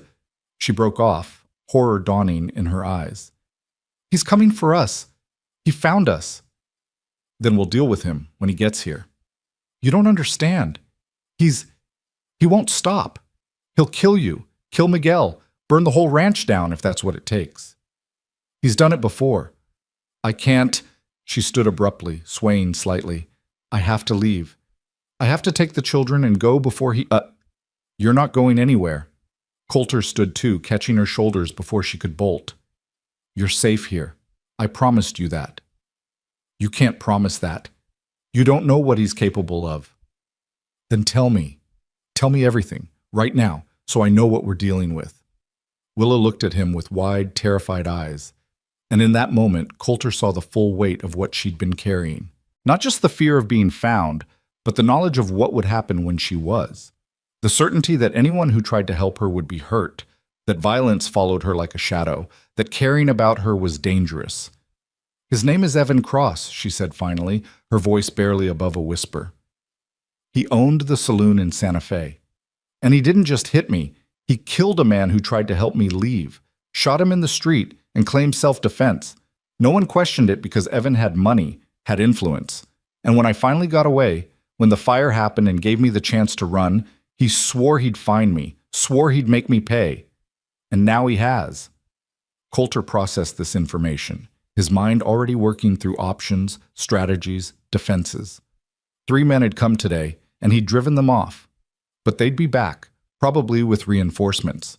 And if this Evan Cross was as dangerous as Willis said, as determined, they'd need to be ready. "All right," he said calmly. "Here's what we're going to do. Miguel needs a doctor. Silas, ride into Socorro and fetch Doc Morrison. Tell him it's urgent. Tom and Davies are probably hiding in the line shack. Someone needs to bring them back, make sure they're all right. And we need to send word to the sheriff, let him know we've got bounty hunters making false claims and shooting ranch hands." "The sheriff won't help," Willa said bitterly. "I'm just a woman with a bad reputation.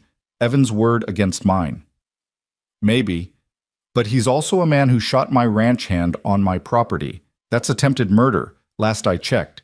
And those men who came here, they threatened my household, fired weapons at civilians. That's assault at minimum." He looked at her directly. "You're not alone in this anymore, Willa. You've got me. Got this ranch. Got the law on your side, whether that's worth anything or not." "Why?" Her voice cracked. "Why would you risk everything for us? We're nothing to you, just hired help." Coulter knew he should agree, should maintain the fiction that this was purely a business arrangement, that his protection extended only as far as his legal obligation as her employer. But standing here in his yard with Miguel bleeding and Willa terrified and 3 children watching with wide, frightened eyes, he couldn't lie. Couldn't pretend he didn't feel what he felt. Couldn't deny what had become increasingly obvious over the past weeks. "You're not nothing," he said simply. "You're—" He stopped. Not sure how to finish that sentence. Not sure what they were to him exactly, except that they mattered. They mattered more than his comfortable isolation, more than his carefully maintained grief, more than his determination never to care about anything again. They mattered enough that he'd ride toward gunfire without hesitation, enough that he'd stand between them and danger without thinking twice, enough that the thought of losing them made his chest tight and his hands shake and his mind go to dark, violent places he'd thought he'd left behind years ago. "Your family," he finished finally, surprising himself with the truth of it. "Maybe not by blood, but family all the same. And I protect what's mine." Willa stared at him for a long moment, tears streaming down her face now, all her careful control finally breaking. Then she stepped forward and pressed her forehead against his chest, her shoulders shaking with silent sobs. Coulter wrapped his arms around her carefully, feeling how fragile she was beneath the strength, how much she'd been holding together through sheer force of will. "I'm scared," she whispered against his shirt. "I'm so scared." "I know, but we're going to get through this, together." He looked over her head at her children, at Lark's fierce protectiveness, at Silas's determined jaw, at Boone's tear-stained face. All of us. Together. And standing there in the dust of his ranch yard, with blood on the ground and danger coming, and Willa Hartley crying against his chest, Coulter Vane realized that somewhere along the way he'd stopped just surviving and started living again, started caring again, started believing that maybe, just maybe, the future held something worth fighting for. Even if that fight was coming, whether he was ready for it or not. Silas rode hard for Socorro, his horse's hooves thundering against the packed earth, dust rising in plumes behind him. The boy had insisted on going himself, had looked at Coulter with eyes that belonged on someone much older and said, "I can do it. I'm fast and Doc Morrison knows me from church." There had been no arguing with that determination, that need to be useful in a crisis, to protect his family the only way he could. So Coulter had let him go, watching the boy disappear down the canyon trail with his heart in his throat, hoping he'd made the right choice, hoping Evan Cross's men wouldn't intercept him, hoping the doctor would come quickly and ask no questions that would put Willa in more danger than she was already in. Miguel was settled in the bunkhouse now, Willa tending his wound with capable hands while Lark boiled water and prepared bandages.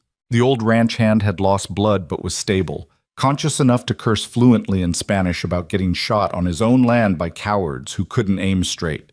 Tom and Davies had emerged from hiding in the line shack, shamefaced but unharmed, and were now stationed as lookouts on the ridge overlooking the canyon trail. Coulter stood on the porch, his rifle within easy reach, watching the horizon and thinking through scenarios. 3 men had come today, testing defenses, seeing what they were up against. They'd report back to whoever hired them, probably this Evan Cross, and next time they'd come prepared. More men, more guns, a plan instead of just a probing attack. The smart thing would be to send Willa and her children away, get them somewhere safe while he dealt with whatever was coming. But where was safe? Evan Cross had found them here, in the middle of nowhere, months after they'd fled Santa Fe. He had resources, determination, and apparently no qualms about violence. Sending them away would just mean they'd be vulnerable on the road, easier targets, with no one to protect them. No, they needed to stay here, needed to make this ranch into a fortress, at least until the threat passed. And if Coulter had to face down Evan Cross himself to make that happen, so be it. He'd faced worse in his 42 years, had stared down rustlers and outlaws, had survived droughts and blizzards, had buried his wife and kept breathing. He could handle one angry man with delusions of ownership. The sound of hoofbeats brought his attention back to the trail. Silas was returning, riding alongside a wagon driven by Doc Morrison, a grizzled old man who'd been practicing medicine in New Mexico territory for longer than Coulter had been alive.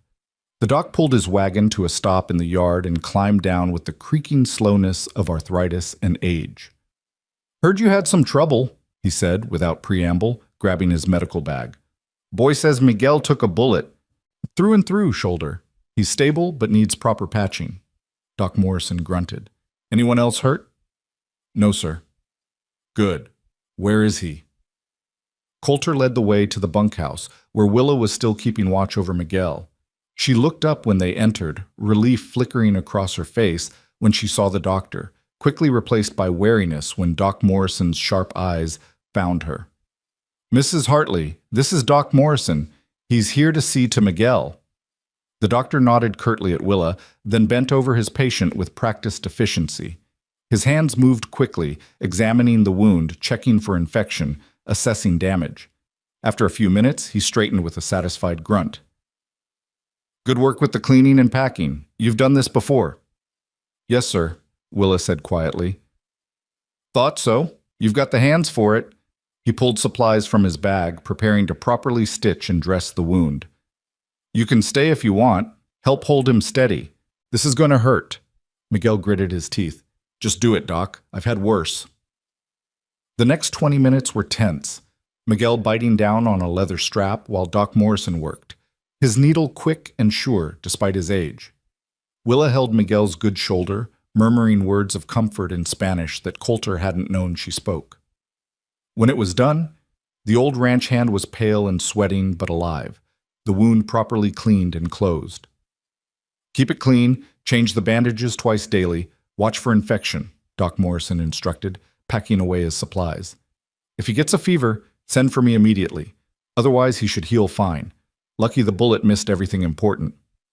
"Thank you, Doc," Coulter said. "What do I owe you?" $2 should cover it." The doctor accepted payment, then fixed Coulter with a penetrating stare. "You planning to tell me what really happened here? Because that boy of yours," he gestured toward where Silas stood in the doorway, "was pretty close-mouthed about details.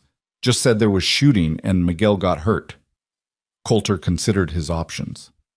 Doc Morrison was known for discretion, but he was also a pillar of the Socorro community. If word got out about bounty hunters and accusations from Santa Fe, it could make everything worse. But the doctor had also been Sarah's physician during her final illness, had sat with Coulter through those last terrible nights, and had never once judged or questioned or offered empty platitudes. If anyone could be trusted with the truth, it was him. "Some men came looking for Mrs. Hartley," Coulter said carefully. "Claiming to be bounty hunters, saying she was wanted for crimes in Santa Fe. Miguel asked them to leave. They shot him instead." Doc Morrison's eyes flicked to Willa, who'd gone very still. "That true? You wanted in Santa Fe?" "There was a fire," Willa said, her voice steady despite the fear Coulter could see in her eyes. "A man I knew died in it. Some people blamed me, but I didn't set it, and I didn't steal anything. I just ran because no one would believe me." The doctor studied her for a long moment, his weathered face unreadable. Then he turned back to Coulter. "You believe her?" "I do." "Good enough for me." Doc Morrison picked up his bag. "But you should know, word's already spreading in town. Those men stopped at the saloon before riding out here, asking questions, showing a sketch. Folks are talking. Coulter felt his jaw tighten. What kind of talking? The usual kind. Some saying Mrs. Hartley must be trouble if men are hunting her. Some saying you're a fool for harboring a criminal. Some, he paused, saying you've been bewitched, that she's using feminine wiles to cloud your judgment. That's ridiculous, Coulter said flatly. Of course it is. But people love a scandal, especially in a town this small. My advice? Get ahead of it. Talk to Sheriff Brennan, make a formal complaint about the shooting, get your version on record before Evan Cross or his men can spin their own story. Doc Morrison moved toward the door, then paused. And Coulter? Be careful. Men who send bounty hunters to terrorize women and children aren't men who fight fair. Whatever's coming, it won't be clean. After the doctor left, Coulter stood in the bunkhouse trying to process everything. The situation was worse than he'd thought. Not just Evan Cross coming for Willa, but the whole town turning against her, judging her without knowing the facts, ready to believe the worst because believing the worst was easier than thinking for themselves. I should go, Willa said quietly. She was still sitting beside Miguel, her hands folded in her lap, her face pale but composed. Before this gets worse, before someone else gets hurt. No. Coulter's voice was firm. Doc Morrison's right.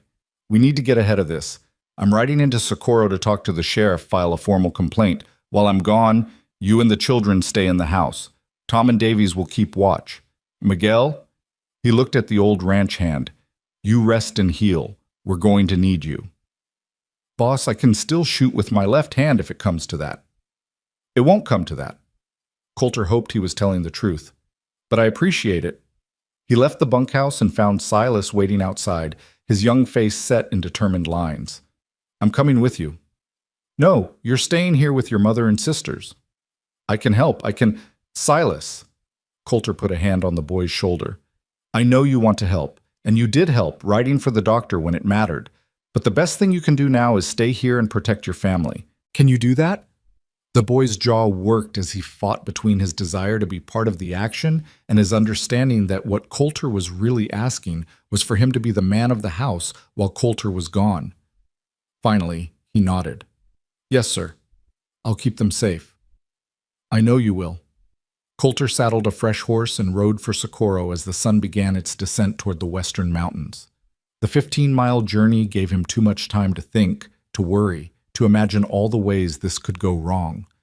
But by the time he reached town, he'd settled into the cold, focused calm that had gotten him through Sarah's illness and his father's death, and every other crisis that had tried to break him. Socorro was bustling with evening activity when he arrived.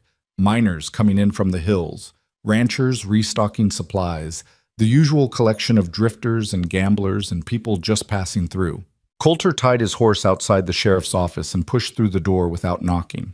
Sheriff Tom Brennan looked up from his desk, surprise crossing his broad face. Coulter Vane, don't usually see you in town after sundown. Something wrong? Got a complaint to file. 3 armed men came to my ranch today, claimed to be bounty hunters, shot my foreman when he asked them to leave. Want to make it official. Brennan sat up straighter, his casual demeanor shifting to professional interest. Miguel all right? He will be.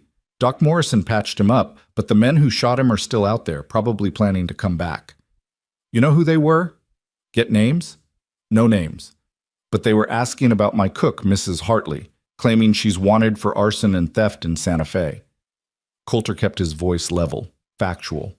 I'm telling you now, those claims are false. And even if they weren't, shooting an unarmed man on private property is still attempted murder.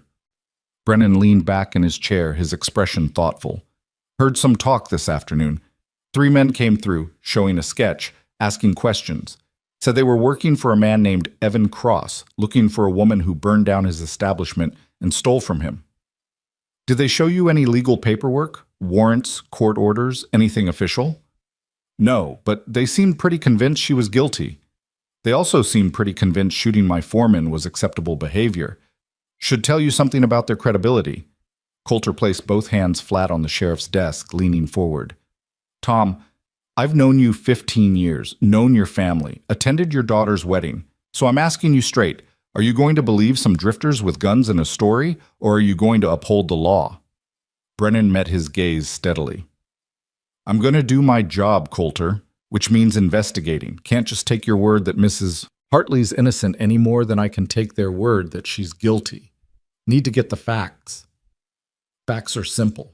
She's been working for me 2 months, been nothing but honest and hardworking. Meanwhile, 3 strangers show up, shoot a man, and ride off. Which one of those situations sounds like criminal behavior to you? Point taken. The sheriff pulled out a ledger, dipped his pen in ink. Tell me exactly what happened, start to finish. Coulter gave him the whole story. The gunfire, finding Willa defending the house, driving off the attackers, Miguel's injury. He left out the parts about Willa's past, about Santa Fe, about her fear. Those were her stories to tell, not his. He focused on the facts of today's attack, on the clear violation of law that had occurred on his property. When he finished, Brennan set down his pen and rubbed his face. All right, I'll make inquiries, try to track down these bounty hunters, see if they've got any legal standing. But Coulter, he looked up seriously. You should know there's already talk. People saying you're being fooled, that Mrs. Hartley's got you wrapped around her finger, some even suggesting she's replacing your late wife's memory, that you're not thinking straight. Rage flared hot in Coulter's chest, but he kept his voice cold. My private life is none of their damn business. Maybe not. But when it involves shooting and bounty hunters and accusations of arson, it becomes everybody's business. You need to be careful.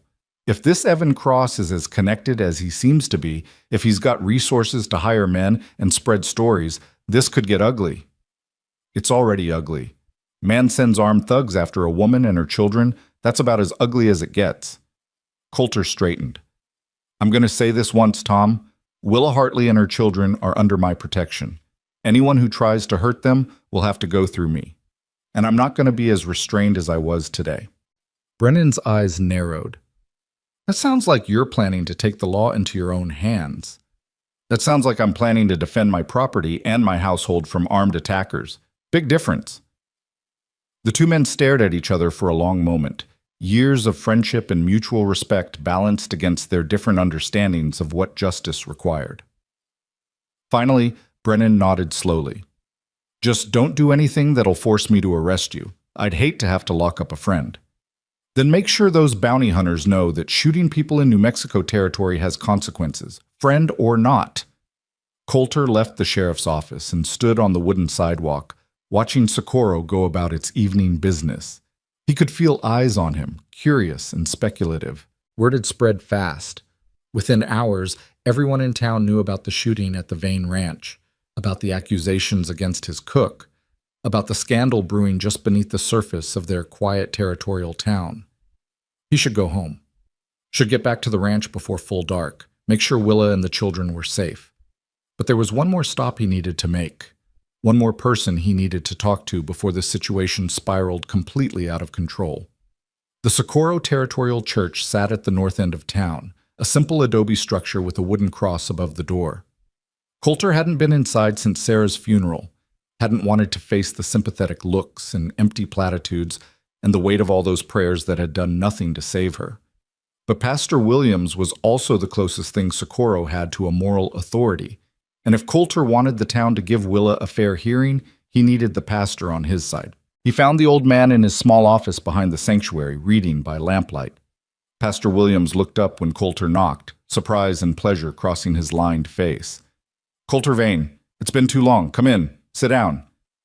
Thank you, Pastor. Coulter sat in the offered chair, suddenly unsure how to begin. I need advice, and maybe help. Of course. What troubles you? So Coulter told him, not everything, but enough. About Willa and her children arriving months ago, about how they'd brought life back to his house, about how today 3 men had come with guns and accusations, about how the town was already judging her without knowing the truth. Pastor Williams listened without interrupting, his weathered hands folded on his desk, his expression thoughtful. When Coulter finished, the old man was quiet for a long moment. Then he said, What do you believe, Coulter, about Mrs. Hartley's innocence? I believe she's a good woman who's had bad things happen to her. I believe she's worked harder than anyone I've ever known to keep her children safe. And I believe those men who came today weren't interested in justice. They were interested in dragging her back to a man who hurt her. And you care about her. About all of them. It wasn't a question. Coulter met the pastor's knowing gaze and decided there was no point in lying. Yes, I care. Maybe more than I should, maybe more than is wise. But I won't apologize for it.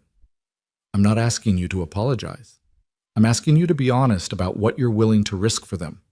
Pastor Williams leaned forward. Coulter, you're a respected man in this community. You've built a good life, a good name.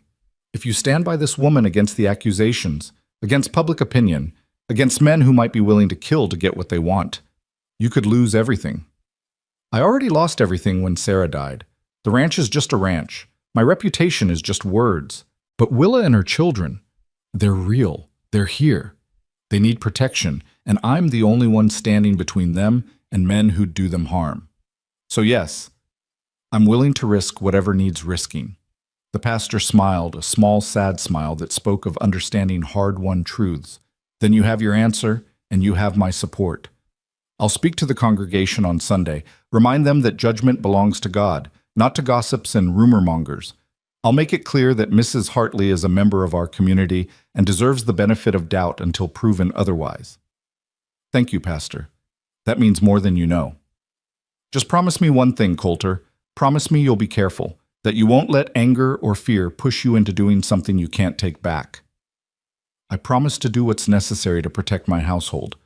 That's all I can promise. Pastor Williams nodded slowly. Then may God watch over you all. And Coulter, it's good to see you caring about something again. Sarah would be glad. The words hit harder than expected, bringing a sudden tightness to Coulter's throat. He managed to nod and left quickly, before emotion could overwhelm the careful control he'd been maintaining all day.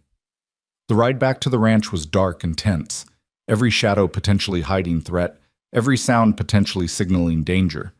But Coulter made it home without incident, finding the house lit up and welcoming, Tom standing guard on the porch with a rifle across his lap.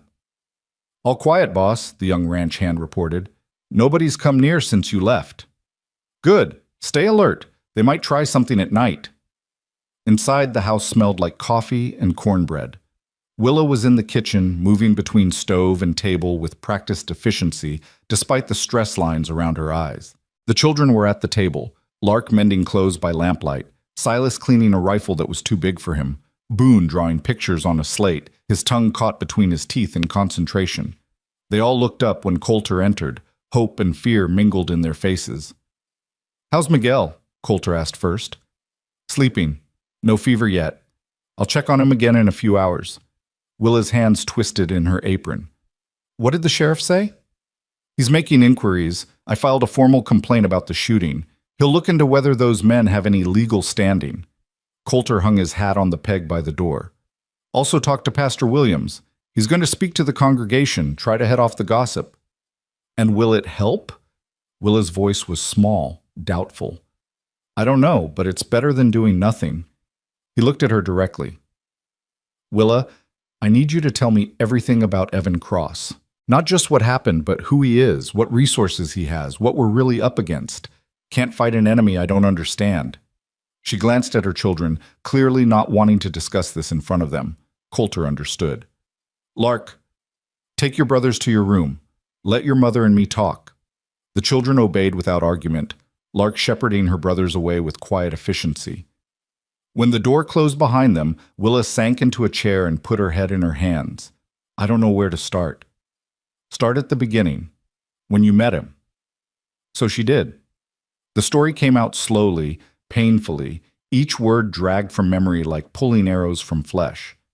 She told him about the year after her husband died, about the struggle to find work that paid enough to feed 3 children, about the mounting debt and the landlord who threatened to throw them onto the street, about meeting Evan Cross in Santa Fe, how he'd seemed kind at first, generous, offering help without strings attached. "He owned the biggest saloon in town," Willa said quietly, "the Silver Dollar. Had girls working upstairs, gambling tables downstairs, his hand in half the businesses in Santa Fe. Everyone knew him, everyone owed him something, and he wanted me." She laughed bitterly. "Not as a wife. He had no interest in that.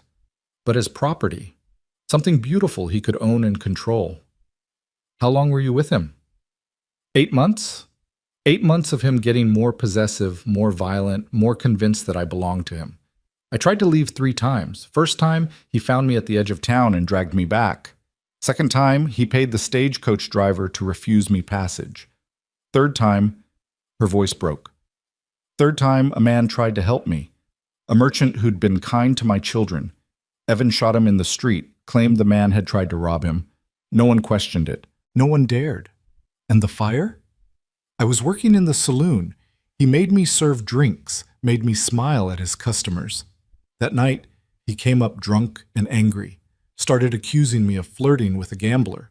I tried to get away. He grabbed me, knocked over a lamp. The whole place went up so fast, dry wood, cheap whiskey, everything just... She gestured helplessly. I got my children out, got some other people out, but 3 died, including Evan's business partner. And Evan told everyone I'd said it deliberately, that I was trying to kill him, that I'd robbed him before I ran. Did you take anything? Just the wages he owed me. $40 I'd earned serving his customers and cleaning his rooms and letting him treat me like property. But he called it theft, put a price on my head, sent men after me. She looked up at Coulter with haunted eyes. And now he knows where I am, and he'll come. Not just the bounty hunters, him, personally. Because it's not about justice or money anymore. It's about the fact that I escaped, that I'm not his, that I chose freedom over him. He can't allow that. Can't allow anyone to think Evan Cross doesn't get what he wants. Coulter absorbed this information, feeling cold rage settle in his gut. He dealt with men like Evan Cross before, bullies who used money and violence to get their way, who saw other people as objects to be owned and controlled, men who couldn't stand being defied, who would rather destroy something than let it go free. When will he come? Soon. Days, maybe. He'll want to make an example of me, show everyone what happens when you run from Evan Cross. She stood abruptly, pacing the kitchen. Coulter, you need to understand, I'm not worth dying for. I'm just a woman with a bad past and 3 children and nothing to offer except trouble. If I leave tonight, if I take the children and disappear again, he'll find you. Just like he found you here. Coulter stood too, catching her shoulders, making her look at him. And next time, you might not be somewhere safe, might not have anyone to stand between you and him, might end up dead in a ditch somewhere with your children left orphans. That what you want? Of course not. But I don't want you dead either. Then stop trying to run and start trusting that maybe, just maybe, you finally found somewhere you can make a stand. He squeezed her shoulders gently. Willa, I'm not some naive fool who doesn't understand the danger. I've seen violence, seen what men like Evan Cross are capable of, but I'm also not going to roll over and let him take what's mine. I'm not yours. The hell you're not. The words came out more intense than he'd intended, raw with emotion he'd been trying to contain. You and your children have been part of this ranch, part of my life, for months now. You've made this house a home again, made me remember what it's like to care about something beyond just surviving another day. You think I'm just going to hand that over to some violent bastard who thinks he owns you? Not happening. Willa stared at him, her gray eyes wide and shining with unshed tears. You don't know what you're saying. You're lonely, and we've been convenient, and don't tell me what I'm feeling. Coulter's voice was rough but not harsh. I know exactly what this is. I know I care about you more than is probably wise. I know I'd face down the devil himself to keep you and your children safe. And I know that even if Evan Cross brings an army, even if this ends badly, I'd rather stand and fight than spend the rest of my life wondering if I could have saved you and just didn't try. The tears spilled over now, tracking down Willa's cheeks. Why? Why do you care so much? Because somewhere along the way you stopped being my employee and started being everything. Because your laughter fills this house with joy. Because your strength humbles me. Because I look at you and see a future I thought died with Sarah. Because I'm falling in love with you, and that terrifies me and thrills me in equal measure, and I can't imagine my life without you in it anymore. But Coulter couldn't say any of that. Not now, not with danger coming and emotions running high and everything so uncertain. So instead, he just pulled her close, wrapped his arms around her, and let her cry against his chest while the house settled into uneasy quiet around them. We'll figure this out, he murmured into her hair. Together. I promise. And in that moment, holding Willa Hartley while she trembled with fear and relief and something that might have been hope, Coulter Vane made a decision. Whatever came next, whatever price he had to pay, he would keep this family safe, would stand between them and Evan Cross and anyone else who tried to hurt them. Because they were his now, in all the ways that mattered. And Coulter Vane protected what was his. The night passed without incident, but no one slept much. Coulter dozed in his office chair, one ear always listening for sounds of approach. Tom and Davies split the watch, circling the house and barn every hour. Inside, Willa checked on Miguel regularly, keeping his fever at bay with cold compresses and willpower. The children huddled in their room, pretending to sleep but really just waiting for dawn and whatever it would bring. Morning came with deceptive beauty, clear sky, cool air, the promise of another perfect August day. But beauty meant nothing when danger was coming.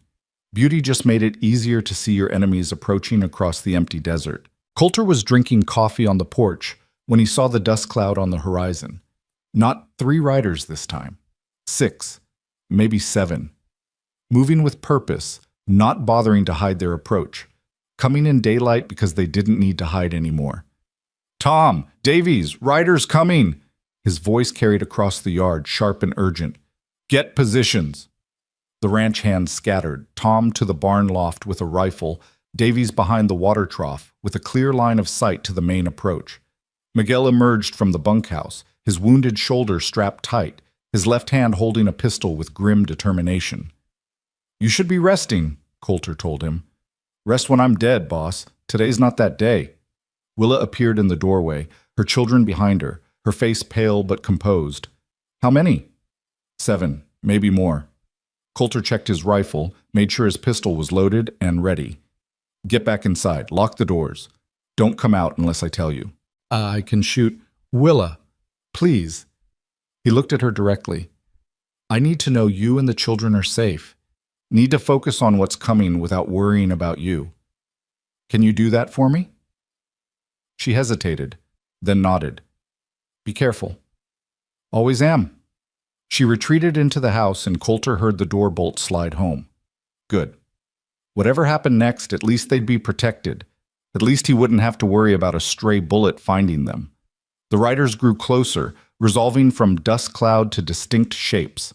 7 men, as he'd thought. 6 of them were rough types, hired guns by the look of them. But the 7th, riding in the center like a general commanding troops, he was different. Well-dressed, confident, riding a horse that had cost more than most men made in a year. Evan Cross. Had to be. The rider stopped 30 yards from the house, spreading out in a loose semicircle, a formation that would let them surround the ranch if shooting started. Coulter stood his ground on the porch, his rifle held ready but not aimed, projecting calm he didn't feel. Evan Cross dismounted and walked forward a few steps, close enough for conversation, but far enough to avoid being rushed. He was maybe 50, well-fed and prosperous, with cold eyes that assessed Coulter the way a man might assess livestock at auction. "Mr. Vane, I presume?" His voice was cultured, educated, with just a hint of southern breeding. "I'm Evan Cross. I believe you have something that belongs to me." "I have employees. None of them belong to you." "Ah, so she has bewitched you." Cross smiled, but there was no warmth in it. "Let me be clear. Willa Hartley is a criminal. She burned down my establishment, killed my business partner, stole from me. I'm here to take her back to Santa Fe to face justice. Funny kind of justice that requires 7 armed men. The kind necessary when dealing with a murderer and a thief. Now, I can do this easy or hard, Mr. Vane. Easy means you turn her over, I pay you for your trouble, and everyone goes home happy. Hard means," he gestured to his men. "Well, I'd rather not resort to hard, but I will if necessary." Coulter let his rifle come up slowly, not pointing at Cross but making his position clear. "Here's the thing, Cross. I don't believe your story. I think you're a violent man who hurt a woman, and when she escaped, you invented crimes to justify hunting her down. I think those men you sent yesterday shot my foreman without provocation. And I think if you want to take Mrs. Hartley anywhere, you're going to have to go through me first. Don't be foolish. You're outnumbered 7 to, 3? 4? Those aren't good odds." "Maybe not, But the first man who pulls a gun dies. And I'm betting that'll be you." Coulter's voice was cold, flat, the voice of a man who'd already decided he was willing to die if that's what it took. "So ask yourself, is your pride worth your life? Because that's what you're risking here." For the first time, uncertainty flickered across Cross's face. He'd expected Coulter to cave, to be reasonable, to hand over Willa rather than risk violence. He hadn't expected someone willing to make this a gunfight he might not survive. "You're making a mistake," Cross said. "Maybe, but it's my mistake to make. This is my land, my ranch, my household. And you're trespassing. So I'll give you one chance. Turn around, ride back to Santa Fe. Forget about Willa Hartley. Otherwise what?" Cross's voice hardened. "You'll shoot? You'll kill? You're not that man, Vane. I checked. You're a widower who hides from the world. You don't have the stomach for real violence. Try me and find out." The standoff held, stretched thin and tense, everyone waiting for someone to make the first move. Coulter could feel sweat trickling down his back despite the morning cool, could hear his own heartbeat loud in his ears, could see Cross's hired guns fingering their weapons, waiting for the order. This was it. The moment when talk ended and bullets started flying. The moment when everything changed. And then Sheriff Brennan's voice cut across the yard like a gunshot. "Nobody moves. This is official law business." And Comye-sang document, Part 5. The sheriff rode in from the canyon trail with 3 deputies, their badges catching the morning sun, their rifles held ready across their saddles. Brennan's weathered face was grim as he positioned his men between Coulter's porch and Evan Cross's hired guns, creating a buffer that turned the standoff into something more complicated than just 2 sides facing off. "Mr. Cross," Brennan said, his voice carrying the weight of territorial law, "I'm going to need you and your men to lower your weapons and step back." Cross's smile was thin and cold. "Sheriff, good to see law enforcement finally arriving. I'm here to collect a fugitive, Willa Hartley. She's wanted for arson and theft in Santa Fe. I have the right to—" "You have the right to nothing without proper documentation." Brennan cut him off smoothly. "Which you don't have. I sent a wire to Santa Fe last night, talked to their territorial marshal. Know what he told me? There's no warrant for Mrs. Hartley, no charges filed, no legal standing whatsoever." The words landed like stones in still water, rippling outward through the assembled men. Coulter felt something loosen in his chest. Hope, maybe, or just the first breath after holding tension so long his ribs ached. Cross's face darkened. "That's impossible. I filed charges myself." "You filed a complaint. Big difference. Complaint got reviewed by the territorial prosecutor, who declined to pursue it due to lack of evidence. No witnesses placing Mrs. Hartley at the scene of the fire's origin. No proof of theft. Just your word against hers, and your word," Brennan paused deliberately, "carries less weight than you might think, given your reputation." "My reputation is impeccable. Your reputation is that of a man who runs a saloon with gambling and prostitution, who's been investigated twice for corruption, and who was questioned in connection with the death of a merchant named Thomas Webb. Sound familiar?" Cross's jaw tightened dangerously. "Webb tried to rob me. That was self-defense. According to you, according to several witnesses I found when I dug deeper, Webb tried to help Mrs. Hartley leave town, and you shot him in the back. But the investigation got buried because you own half the officials in Santa Fe. Fortunate for you that murder's hard to prove without witnesses willing to testify." Brennan's voice was steel-wrapped in velvet. "Less fortunate that you thought you could bring your territorial corruption into my jurisdiction. I have every right to recover my property. Mrs. Hartley is not property. She's a free woman living and working legally in New Mexico territory. And you," Brennan gestured to the hired guns, "brought 7 armed men onto private land, threatened a rancher, and yesterday your men shot a ranch hand without provocation. That's assault with a deadly weapon. Trespassing. Attempted murder. I've got grounds to arrest every one of you right now." One of Cross's hired guns shifted nervously. Another's hand drifted away from his pistol. The confidence that had carried them here was evaporating under the weight of actual law, actual consequences.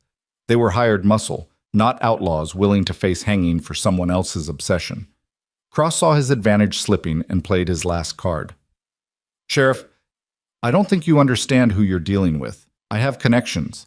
Friends in high places. One word from me and your career set is protected by territorial law and the fact that I'm doing my job. Brennan's voice never wavered. And you know what I've got that you don't? A telegraph line. Already sent word to the territorial marshal about this situation. He's very interested in a wealthy saloon owner using hired guns to pursue personal vendettas across territorial lines. Suggested I might want to hold you for questioning until he can ride down from Santa Fe himself. The threat landed perfectly. Cross went very still, calculating odds that were no longer in his favor. He'd come here expecting to steamroll over an isolated rancher and a frightened woman. Instead, he'd walked into legal complications that could tie him up for months, could expose business dealings he'd rather keep hidden, could cost him more than retrieving Willow was worth. But men like Evan Cross didn't surrender easily. They especially didn't surrender when they felt humiliated, when they'd been challenged in front of witnesses, when their control was slipping. Coulter saw it in the way Cross's hand moved toward his coat, saw the calculation in those cold eyes, saw the moment when pride overwhelmed self-preservation. "She's mine," Cross said quietly, dangerously.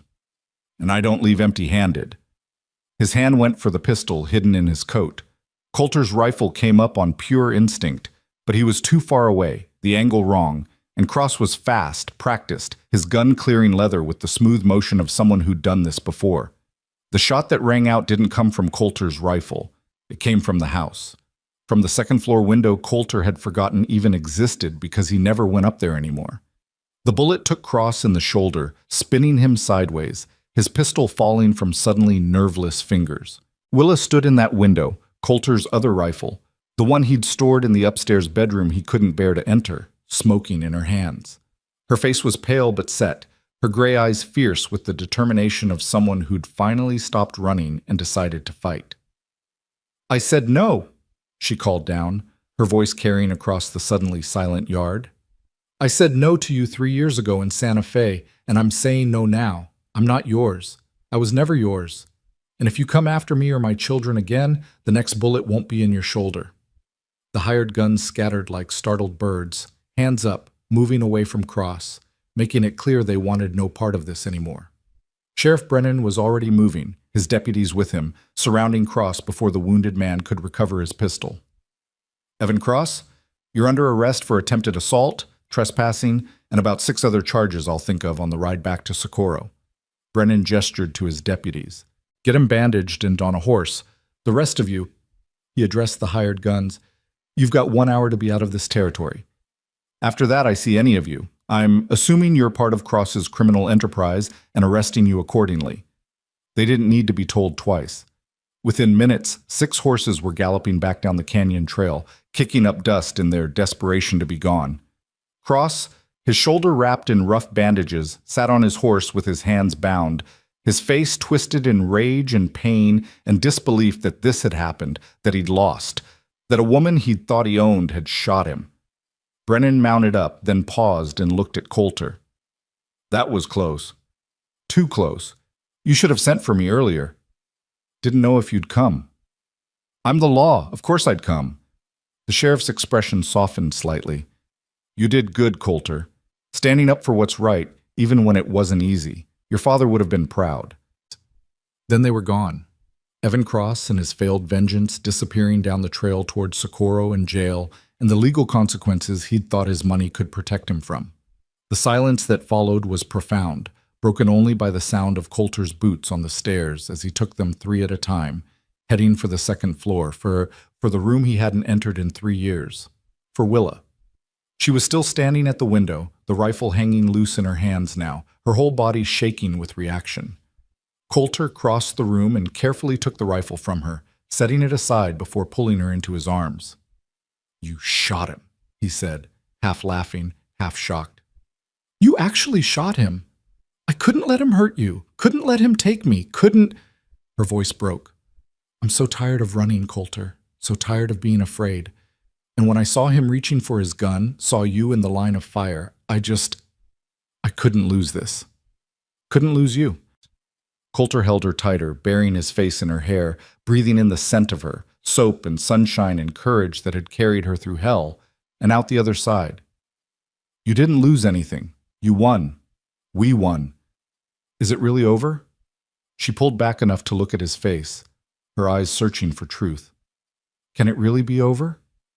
Sheriff has him in custody. No legal standing for his accusations. Witnesses to attempted assault. He's going to jail, Willa, and even if he gets out eventually, he knows now that you're not alone, not defenseless. He knows coming after you means facing consequences. Coulter cupped her face in his hands. You're free. Finally, actually free. The tears came then, great shaking sobs that were equal parts relief and grief and the release of 3 years of fear she'd been carrying like stones in her pockets. Coulter held her through it all, murmuring wordless comfort, stroking her hair, letting her cry out every moment of terror, every sleepless night, every time she'd wondered if today would be the day Evan Cross found them.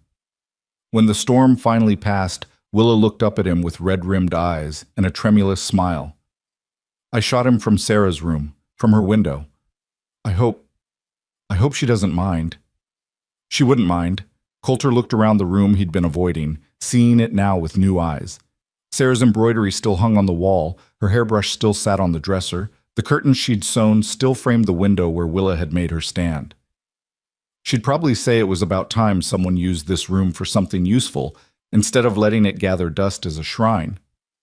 You loved her very much. I did. Still do, in the way you love people who shaped your life even after they're gone. He looked down at Willa, at this woman who'd brought his house back to life, who'd reminded him what it felt like to care about something beyond just surviving. But Sarah's gone, and I'm still here, still living, and I'm starting to think maybe that's allowed. Maybe I'm allowed to move forward instead of staying frozen in the past. Willa's hand came up to rest against his chest, right over his heart. What are you saying, Coulter? What was he saying? That somewhere between hiring her as a cook and standing in his yard ready to die to protect her, he'd fallen in love?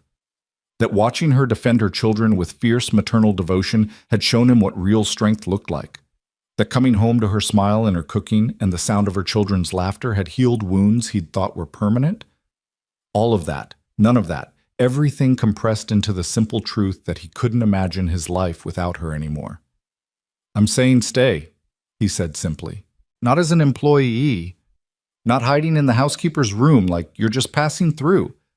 Stay as whatever you want to be, as my partner, my companion, as, he took a breath, as my wife, if you'd consider it, someday. When you're ready, no pressure, no expectations, just stay, build a life here, with me. Willa's eyes widened, filling with fresh tears. Coulter, I have 3 children. I have a past. I have nothing to bring to a marriage except complications, and you have everything I need. You have strength and courage and the ability to laugh, even when life's kicked you down. You have 3 incredible children who've already made this ranch feel like home, and you have me, if you want me. Broken pieces and all. He smiled slightly. Fair warning, I'm not easy. I'm stubborn, and I'm too used to being alone, and I'll probably mess this up 100 times, but I'll try. For you, I'll try. You won't mess it up. Willa's hand moved from his chest to his face, cupping his jaw with infinite tenderness. You're the best man I've ever known, kind and strong and honorable. You saved us, saved me. How could I not? She stopped, emotion choking off her words. How could you not what? How could I not love you? She whispered. I tried not to. Tried to keep appropriate distance, tried to remember I was just an employee, tried not to hope for anything beyond safety and survival. But you made it impossible. You saw me, really saw me, not as a victim or a scandal or someone to pity, but as a person worth protecting, worth caring about. And I fell in love with you somewhere between that first breakfast and right now, standing in your late wife's room, having just shot a man to keep him from hurting you. Coulter laughed, a sound of pure joy that felt rusty from disuse but real, so real. That's quite a range of time to pinpoint. I'm not good at romantic declarations. I'm better at practical things like cooking and sewing and apparently shooting people who threaten my family. Our family, Coulter corrected gently. If you'll have me. If you'll let me be part of it. Yes. The word was simple, definitive, carrying the weight of every hope she'd been afraid to voice. Yes to all of it, to staying, to building a life, to someday being your wife. Yes to everything, Coulter Vane. He kissed her then, there in Sarah's room, with the morning sun streaming through the window and the sound of her children calling from downstairs and the smell of dust and gunpowder still lingering in the air. It was a kiss that tasted like promise and possibility, and the beginning of something neither of them had thought they'd find again. When they finally pulled apart, Willa was smiling through her tears. The children will have questions. Then we'll answer them, together. Coulter took her hand, threading his fingers through hers. Come on, let's go tell them they're home. They descended the stairs to find all three children waiting anxiously in the kitchen. Lark stood with her arms around her brothers, protective and fierce. Silas held a knife he'd grabbed from the counter, ready to defend despite being 10 years old and no match for grown men. And Boone clutched his mother's apron, which he must have grabbed from the hook, holding it like a talisman. The moment they saw Willa, all three children rushed forward, wrapping themselves around her in a tangle of arms and relief and muffled sobs. She sank to her knees and pulled them close, pressing kisses into their hair, murmuring that it was over. They were safe. Everything was going to be all right now. Over their heads, her eyes found Coulter's. In that look was gratitude and love and the beginning of trust that maybe, finally, they'd found somewhere they could stop running, somewhere they could build a life instead of just surviving. Coulter cleared his throat. Kids, I need to tell you something. Your mama and I, we've decided that this isn't temporary anymore. This is your home, for as long as you want it. And if you're agreeable, he looked at each of them in turn, I'd like to be part of your family, not replacing your father, never that, but maybe as someone who cares about you, someone who'll be here. Silas studied him seriously. You mean you want to marry Mama? Someday. When she's ready, when you're all ready, no rush. Coulter met the boy's gaze steadily. But yes, that's what I mean. Lark's eyes were bright with tears. You'd want us? All of us? Even knowing about Santa Fe and Evan Cross and everything? Especially knowing all that. Because it means I know how strong you all are, how brave. And I'd be honored to have that kind of courage in my family. Boone tugged on Coulter's pant leg, looking up with those two old eyes that were finally starting to look like they belonged on a 6-year-old. Does this mean I don't have to run anymore? We can stay forever? Coulter crouched down to Boone's level. It means you can stay as long as forever lasts. This is your home now, your ranch, your land. Nobody's going to take that from you. Promise? The same question Boone had asked in the barn that evening that felt like a lifetime ago. Promise. Boone threw his arms around Coulter's neck in a fierce hug that nearly knocked him over. Then Silas was there too, awkward and adolescent, but needing the comfort of physical touch. And Lark, trying to hold back tears and failing, joining her brothers in a family embrace that included Coulter for the first time. Willa watched them, her hand over her mouth, joy and disbelief warring on her face. This was everything she'd dreamed of during those long years of running. Safety, stability, someone strong enough to share the burden of protecting her children. And more than that, love. Actual, real love that wasn't about possession or control but about choosing each other, about building something together. The moment was interrupted by Miguel's voice from the doorway. Boss, everything all right? Heard the shot, saw the sheriff leave with that pendejo? We good? Coulter straightened, his arms still around the children. We're good, Miguel. Better than good. It's over. Cross is in custody. No more running. No more threats. Gracias a Dios. Miguel crossed himself, then looked at the assembled family with knowing eyes. About time, boss. House has been too quiet for too long. Needs children. Needs laughter. Needs life. Agreed. Coulter looked at Willa. Think you can make breakfast for everyone? Celebration meal. We've got things to be grateful for. I think I can manage that. Willa stood, brushing tears from her face, already moving toward the stove with the practiced efficiency of someone who'd spent years making do with less. But now her movements were lighter, freer, unburdened by the constant fear that had shadowed her for so long. The day that followed was strange and wonderful in equal measure. Word spread quickly through the ranch that the danger had passed, that Evan Cross was in custody, that the household was safe. Tom and Davies emerged from their defensive positions, relief evident on their faces. Miguel, despite his wounded shoulder, insisted on joining them for the celebratory breakfast, telling increasingly embellished stories about the morning's confrontation until Boone was wide-eyed with wonder and Lark was laughing at the more obvious exaggerations. After breakfast, Coulter made a decision. He walked upstairs to Sarah's room. No, not Sarah's room anymore, just the master bedroom, and began opening windows, letting in fresh air and sunlight. He carefully packed away Sarah's personal items, her hairbrush, her embroidery, the small jewelry box she'd cherished, wrapping them in cloth and storing them in the attic where they'd be safe but not on constant display. He stripped the bed and carried the linens downstairs for washing. He took down the curtains that had hung untouched for 3 years and folded them carefully. It wasn't forgetting Sarah. It was making room for the future, making room for Willa and the life they were going to build together.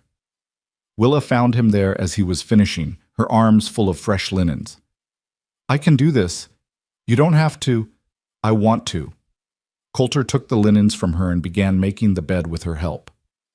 "It's time. Past time, really. Sarah wouldn't want me living in a museum. She'd want me living in a home." "Tell me about her," Willa said softly as they worked. "Not just that she was kind or that you loved her. Tell me what she was really like." So Coulter did.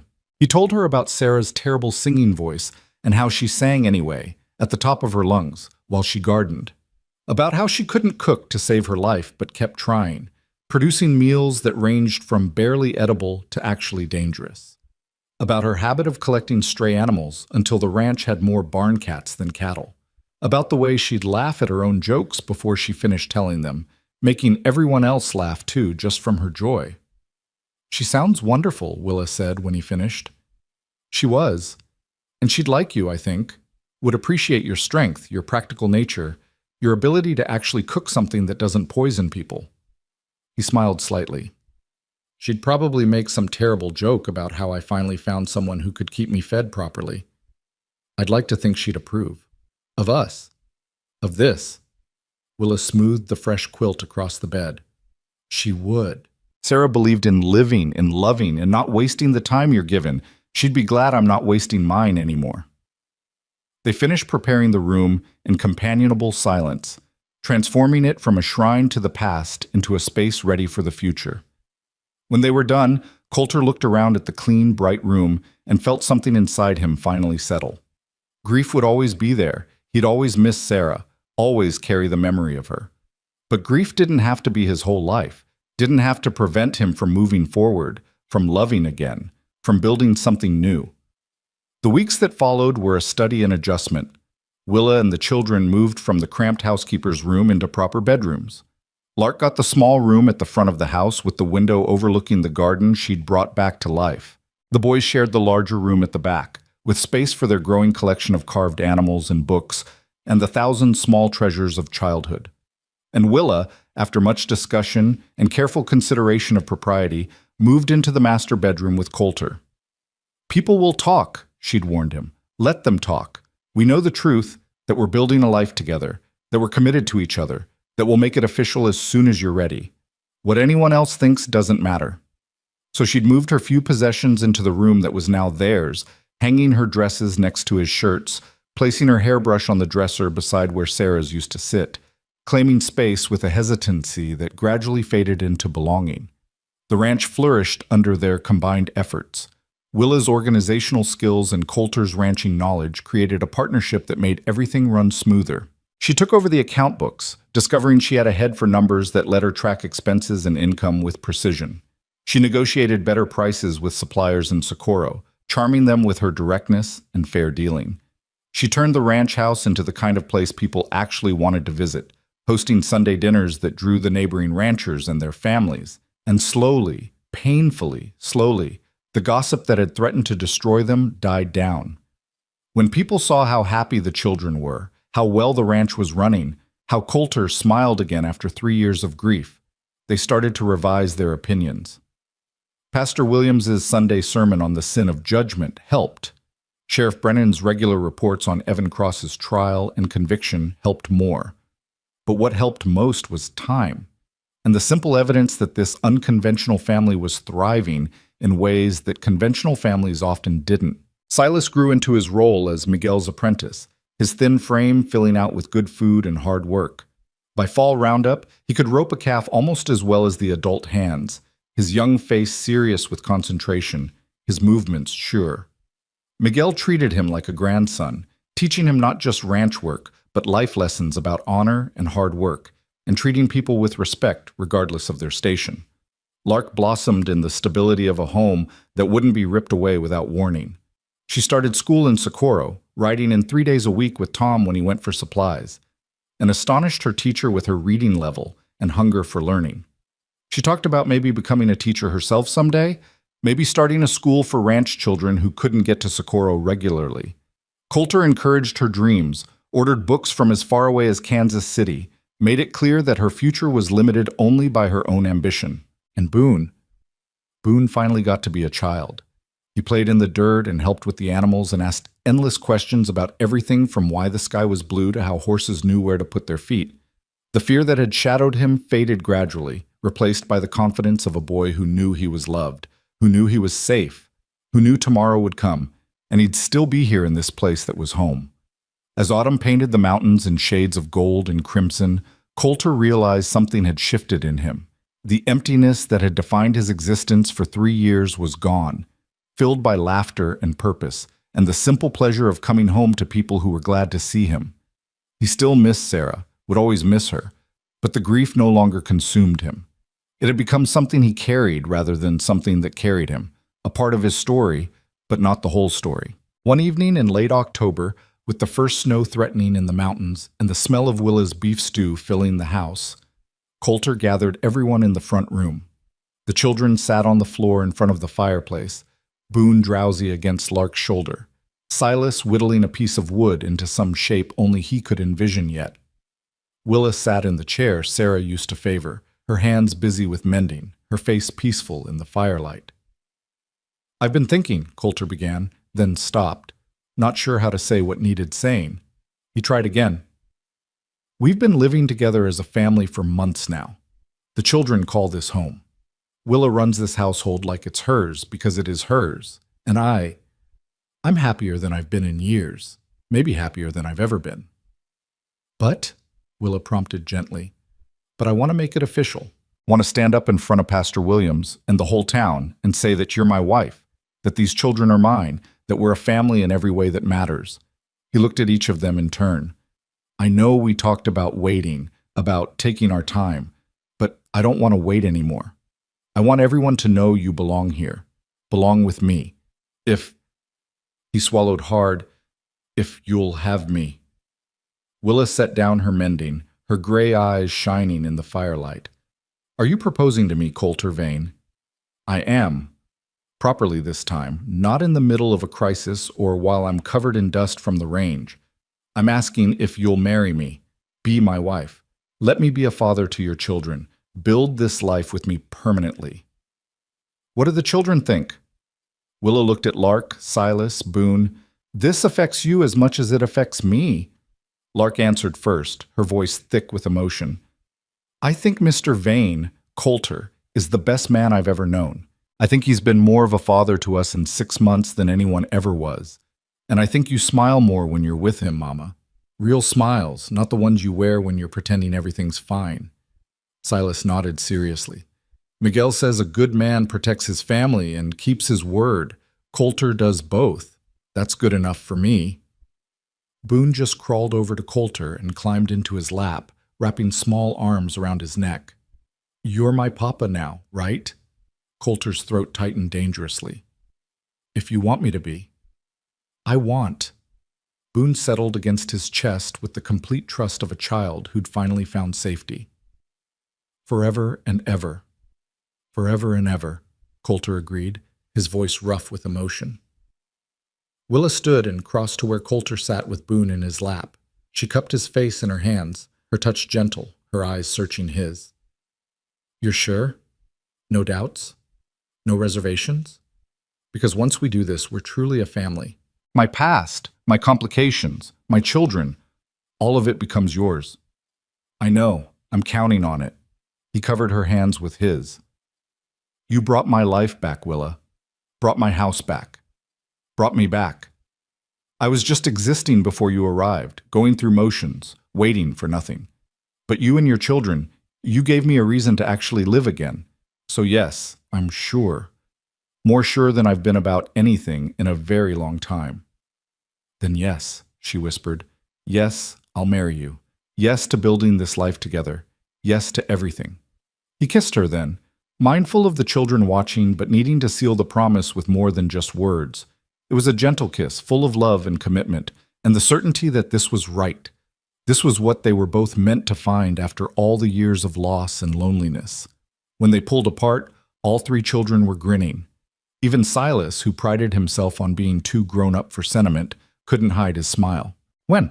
Lark asked practically. When will you get married? Coulter looked at Willa. What do you think? Spring? After the snow melts and we can actually get everyone to the church? Spring seems very far away. Willa's eyes danced with mischief. What about Christmas? We could have a small ceremony, just family and close friends. Nothing fancy, just honest promises in front of people who matter. Christmas, Coulter agreed, liking the symbolism of it. New beginnings in the middle of winter, hope blooming even in the coldest season. Christmas it is. The weeks leading up to Christmas passed in a flurry of preparation.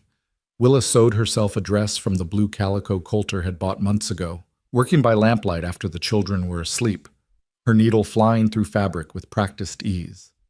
Lark made wildflower decorations dried from the summer garden, preserving them carefully for the ceremony. Silas helped Miguel repair the buckboard so it would be presentable for the ride to church. And Boone made drawings of the family, stick figures with huge smiles, holding hands in front of a house that looked nothing like the actual ranch, but everything like home. Word spread through Socorro that Coulter Vane was finally getting married, that the widow Hartley would become Mrs. Vane, that the unconventional family was making itself official. Some people disapproved, muttering about unseemly haste and the impropriety of living together before marriage. But most people, the ones who actually knew Coulter, who'd seen how he'd changed, who understood that love came in its own time and didn't follow society's arbitrary rules, were genuinely happy for them. Doc Morrison offered his medical bag as a wedding gift, saying Willa's natural talent for healing should be properly supported. The grocer's wife gave them a beautiful quilt she'd been working on for years, saying she'd been saving it for someone special. Even Sheriff Brennan stopped by the ranch with a bottle of whiskey and gruff congratulations, mentioning casually that Evan Cross had been sentenced to 10 years in territorial prison and wouldn't be bothering anyone for a very long time. Miguel gave them something more precious than any material gift, his blessing. The old ranch hand had been like a father to Coulter since his own father died, and having Miguel's approval meant everything. Your papa would be proud, Miguel told him on Christmas Eve as they were preparing for the next day's ceremony. You found your way back to living. That's not easy after loss. But you did it. And Sarah, she would be happy for you too. You think so? I know so. She loved you enough to want you happy, even if that happiness came after she was gone. That's real love, boss. The kind that doesn't end just because life does. Christmas Day dawned clear and cold. The sky, that particular shade of blue that only happens in winter at high altitude. Snow had fallen during the night, turning the ranch into something from a storybook, white and pristine and beautiful. The family dressed in their finest clothes, the children excited and nervous in equal measure, Willa radiant in her blue dress with Lark's dried flowers woven into her dark hair. They rode to Socorro in the repaired buckboard, wrapped in blankets against the cold, the children chattering about the ceremony and the small celebration that would follow. Coulter drove with Willa beside him, their hands joined under the blanket, neither speaking but both feeling the significance of the day, of the choice they were making to bind their lives together permanently. The Socorro Territorial Church was filled when they arrived, not packed, but fuller than Coulter had expected. Neighboring ranchers and their families, townspeople who'd known him for years, friends who'd stuck by him through Sarah's illness and the dark years that followed. Even Tom and Davies had come, scrubbed clean and looking uncomfortable in their Sunday clothes. Pastor Williams stood at the front of the church, his weathered face wreathed in smiles.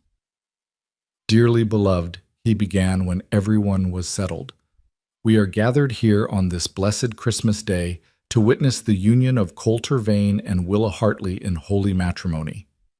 The ceremony was simple and traditional, the words familiar from countless weddings Coulter had attended over the years.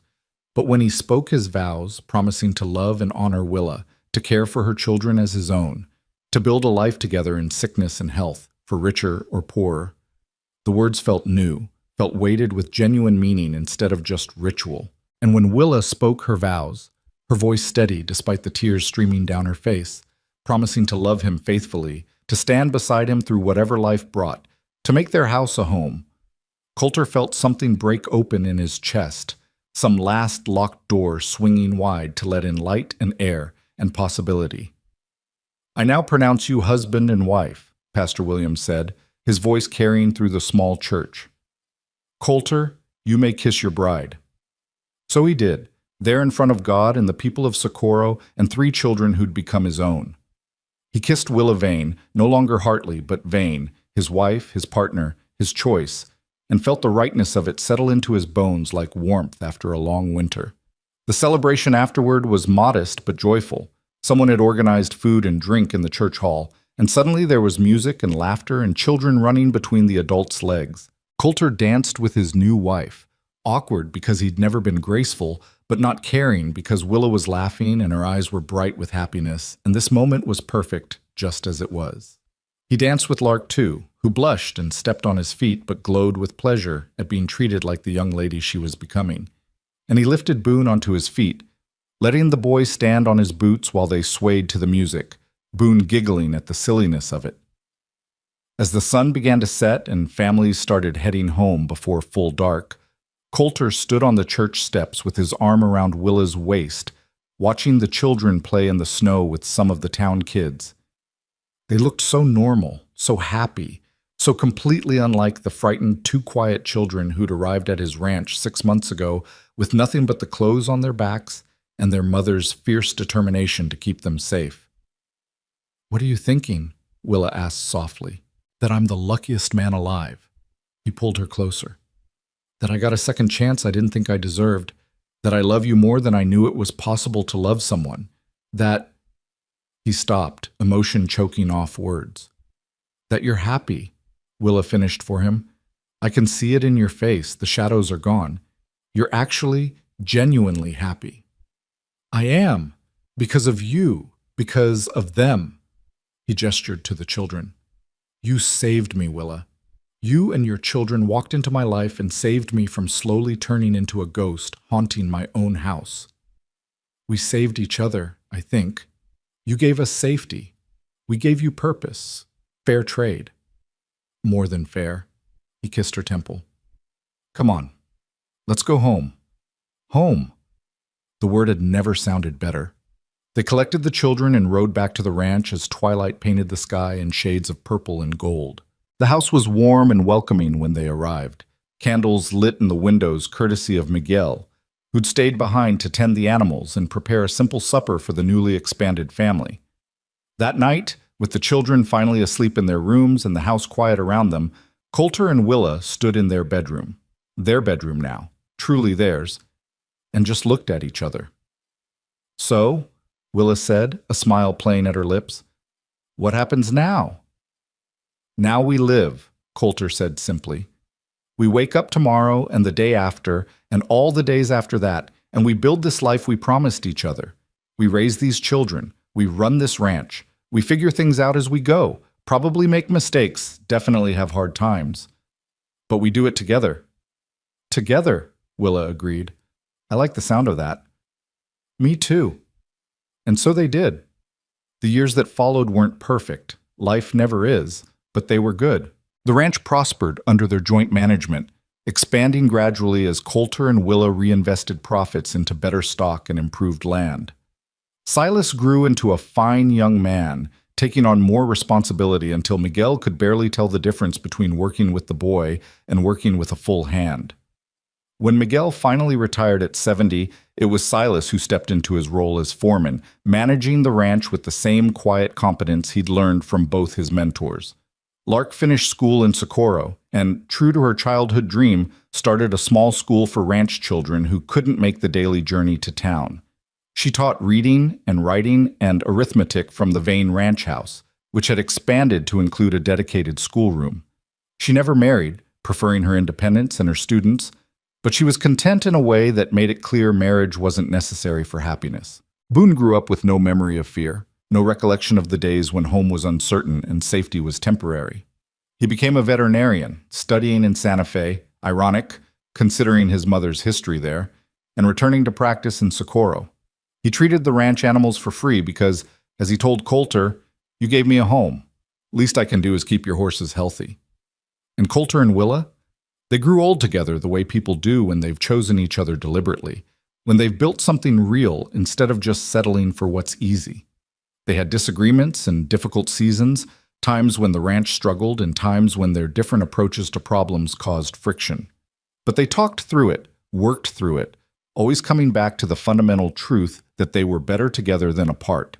On their 25th wedding anniversary, Coulter took Willa back to the spot where she'd first arrived at the ranch, where the dusty road opened onto the yard and the house came into view. It looked different now, larger, better maintained, surrounded by gardens and outbuildings that spoke of prosperity. But it was still fundamentally the same place, the same land, the same home. "Remember the first time you saw this place?" Coulter asked. "Of course. I thought it looked lonely, like it needed people to bring it back to life." "You did that, brought it to life, brought me to life." "We did it together," Willa corrected, taking his hand. "You saved us. We saved you. And then we built something neither of us could have built alone."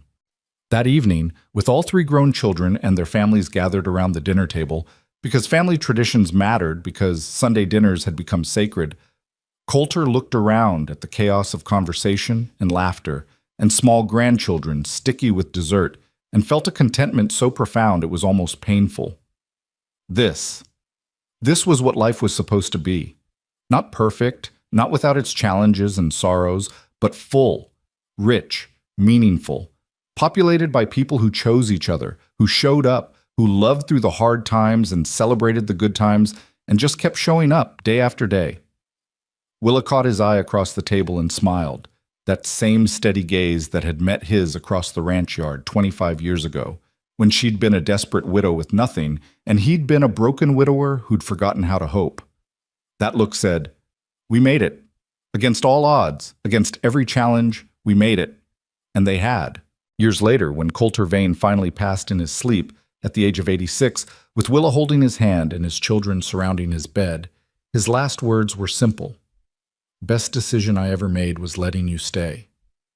"Best decision I ever made was asking to," Willa whispered back. And it was true for both of them. The best decision, the bravest choice, the leap of faith that had transformed two broken people into one whole family. They'd built something lasting from dust and hope and stubborn determination, something that outlived them both in the ranch that still bore the Vane name, in the children and grandchildren who carried forward their legacy of choosing love over fear, of standing up for what mattered, of never giving up even when the world seemed determined to break them. The notice in the dust had brought them together. Hiring, ranch cook, meals for one, room provided. Simple words that had changed everything. And from that simple beginning, they'd built a home, a family, a life worth living. Sometimes that's all it takes. A chance offered, a risk taken, a moment of courage when it would be easier to run. Sometimes that's everything.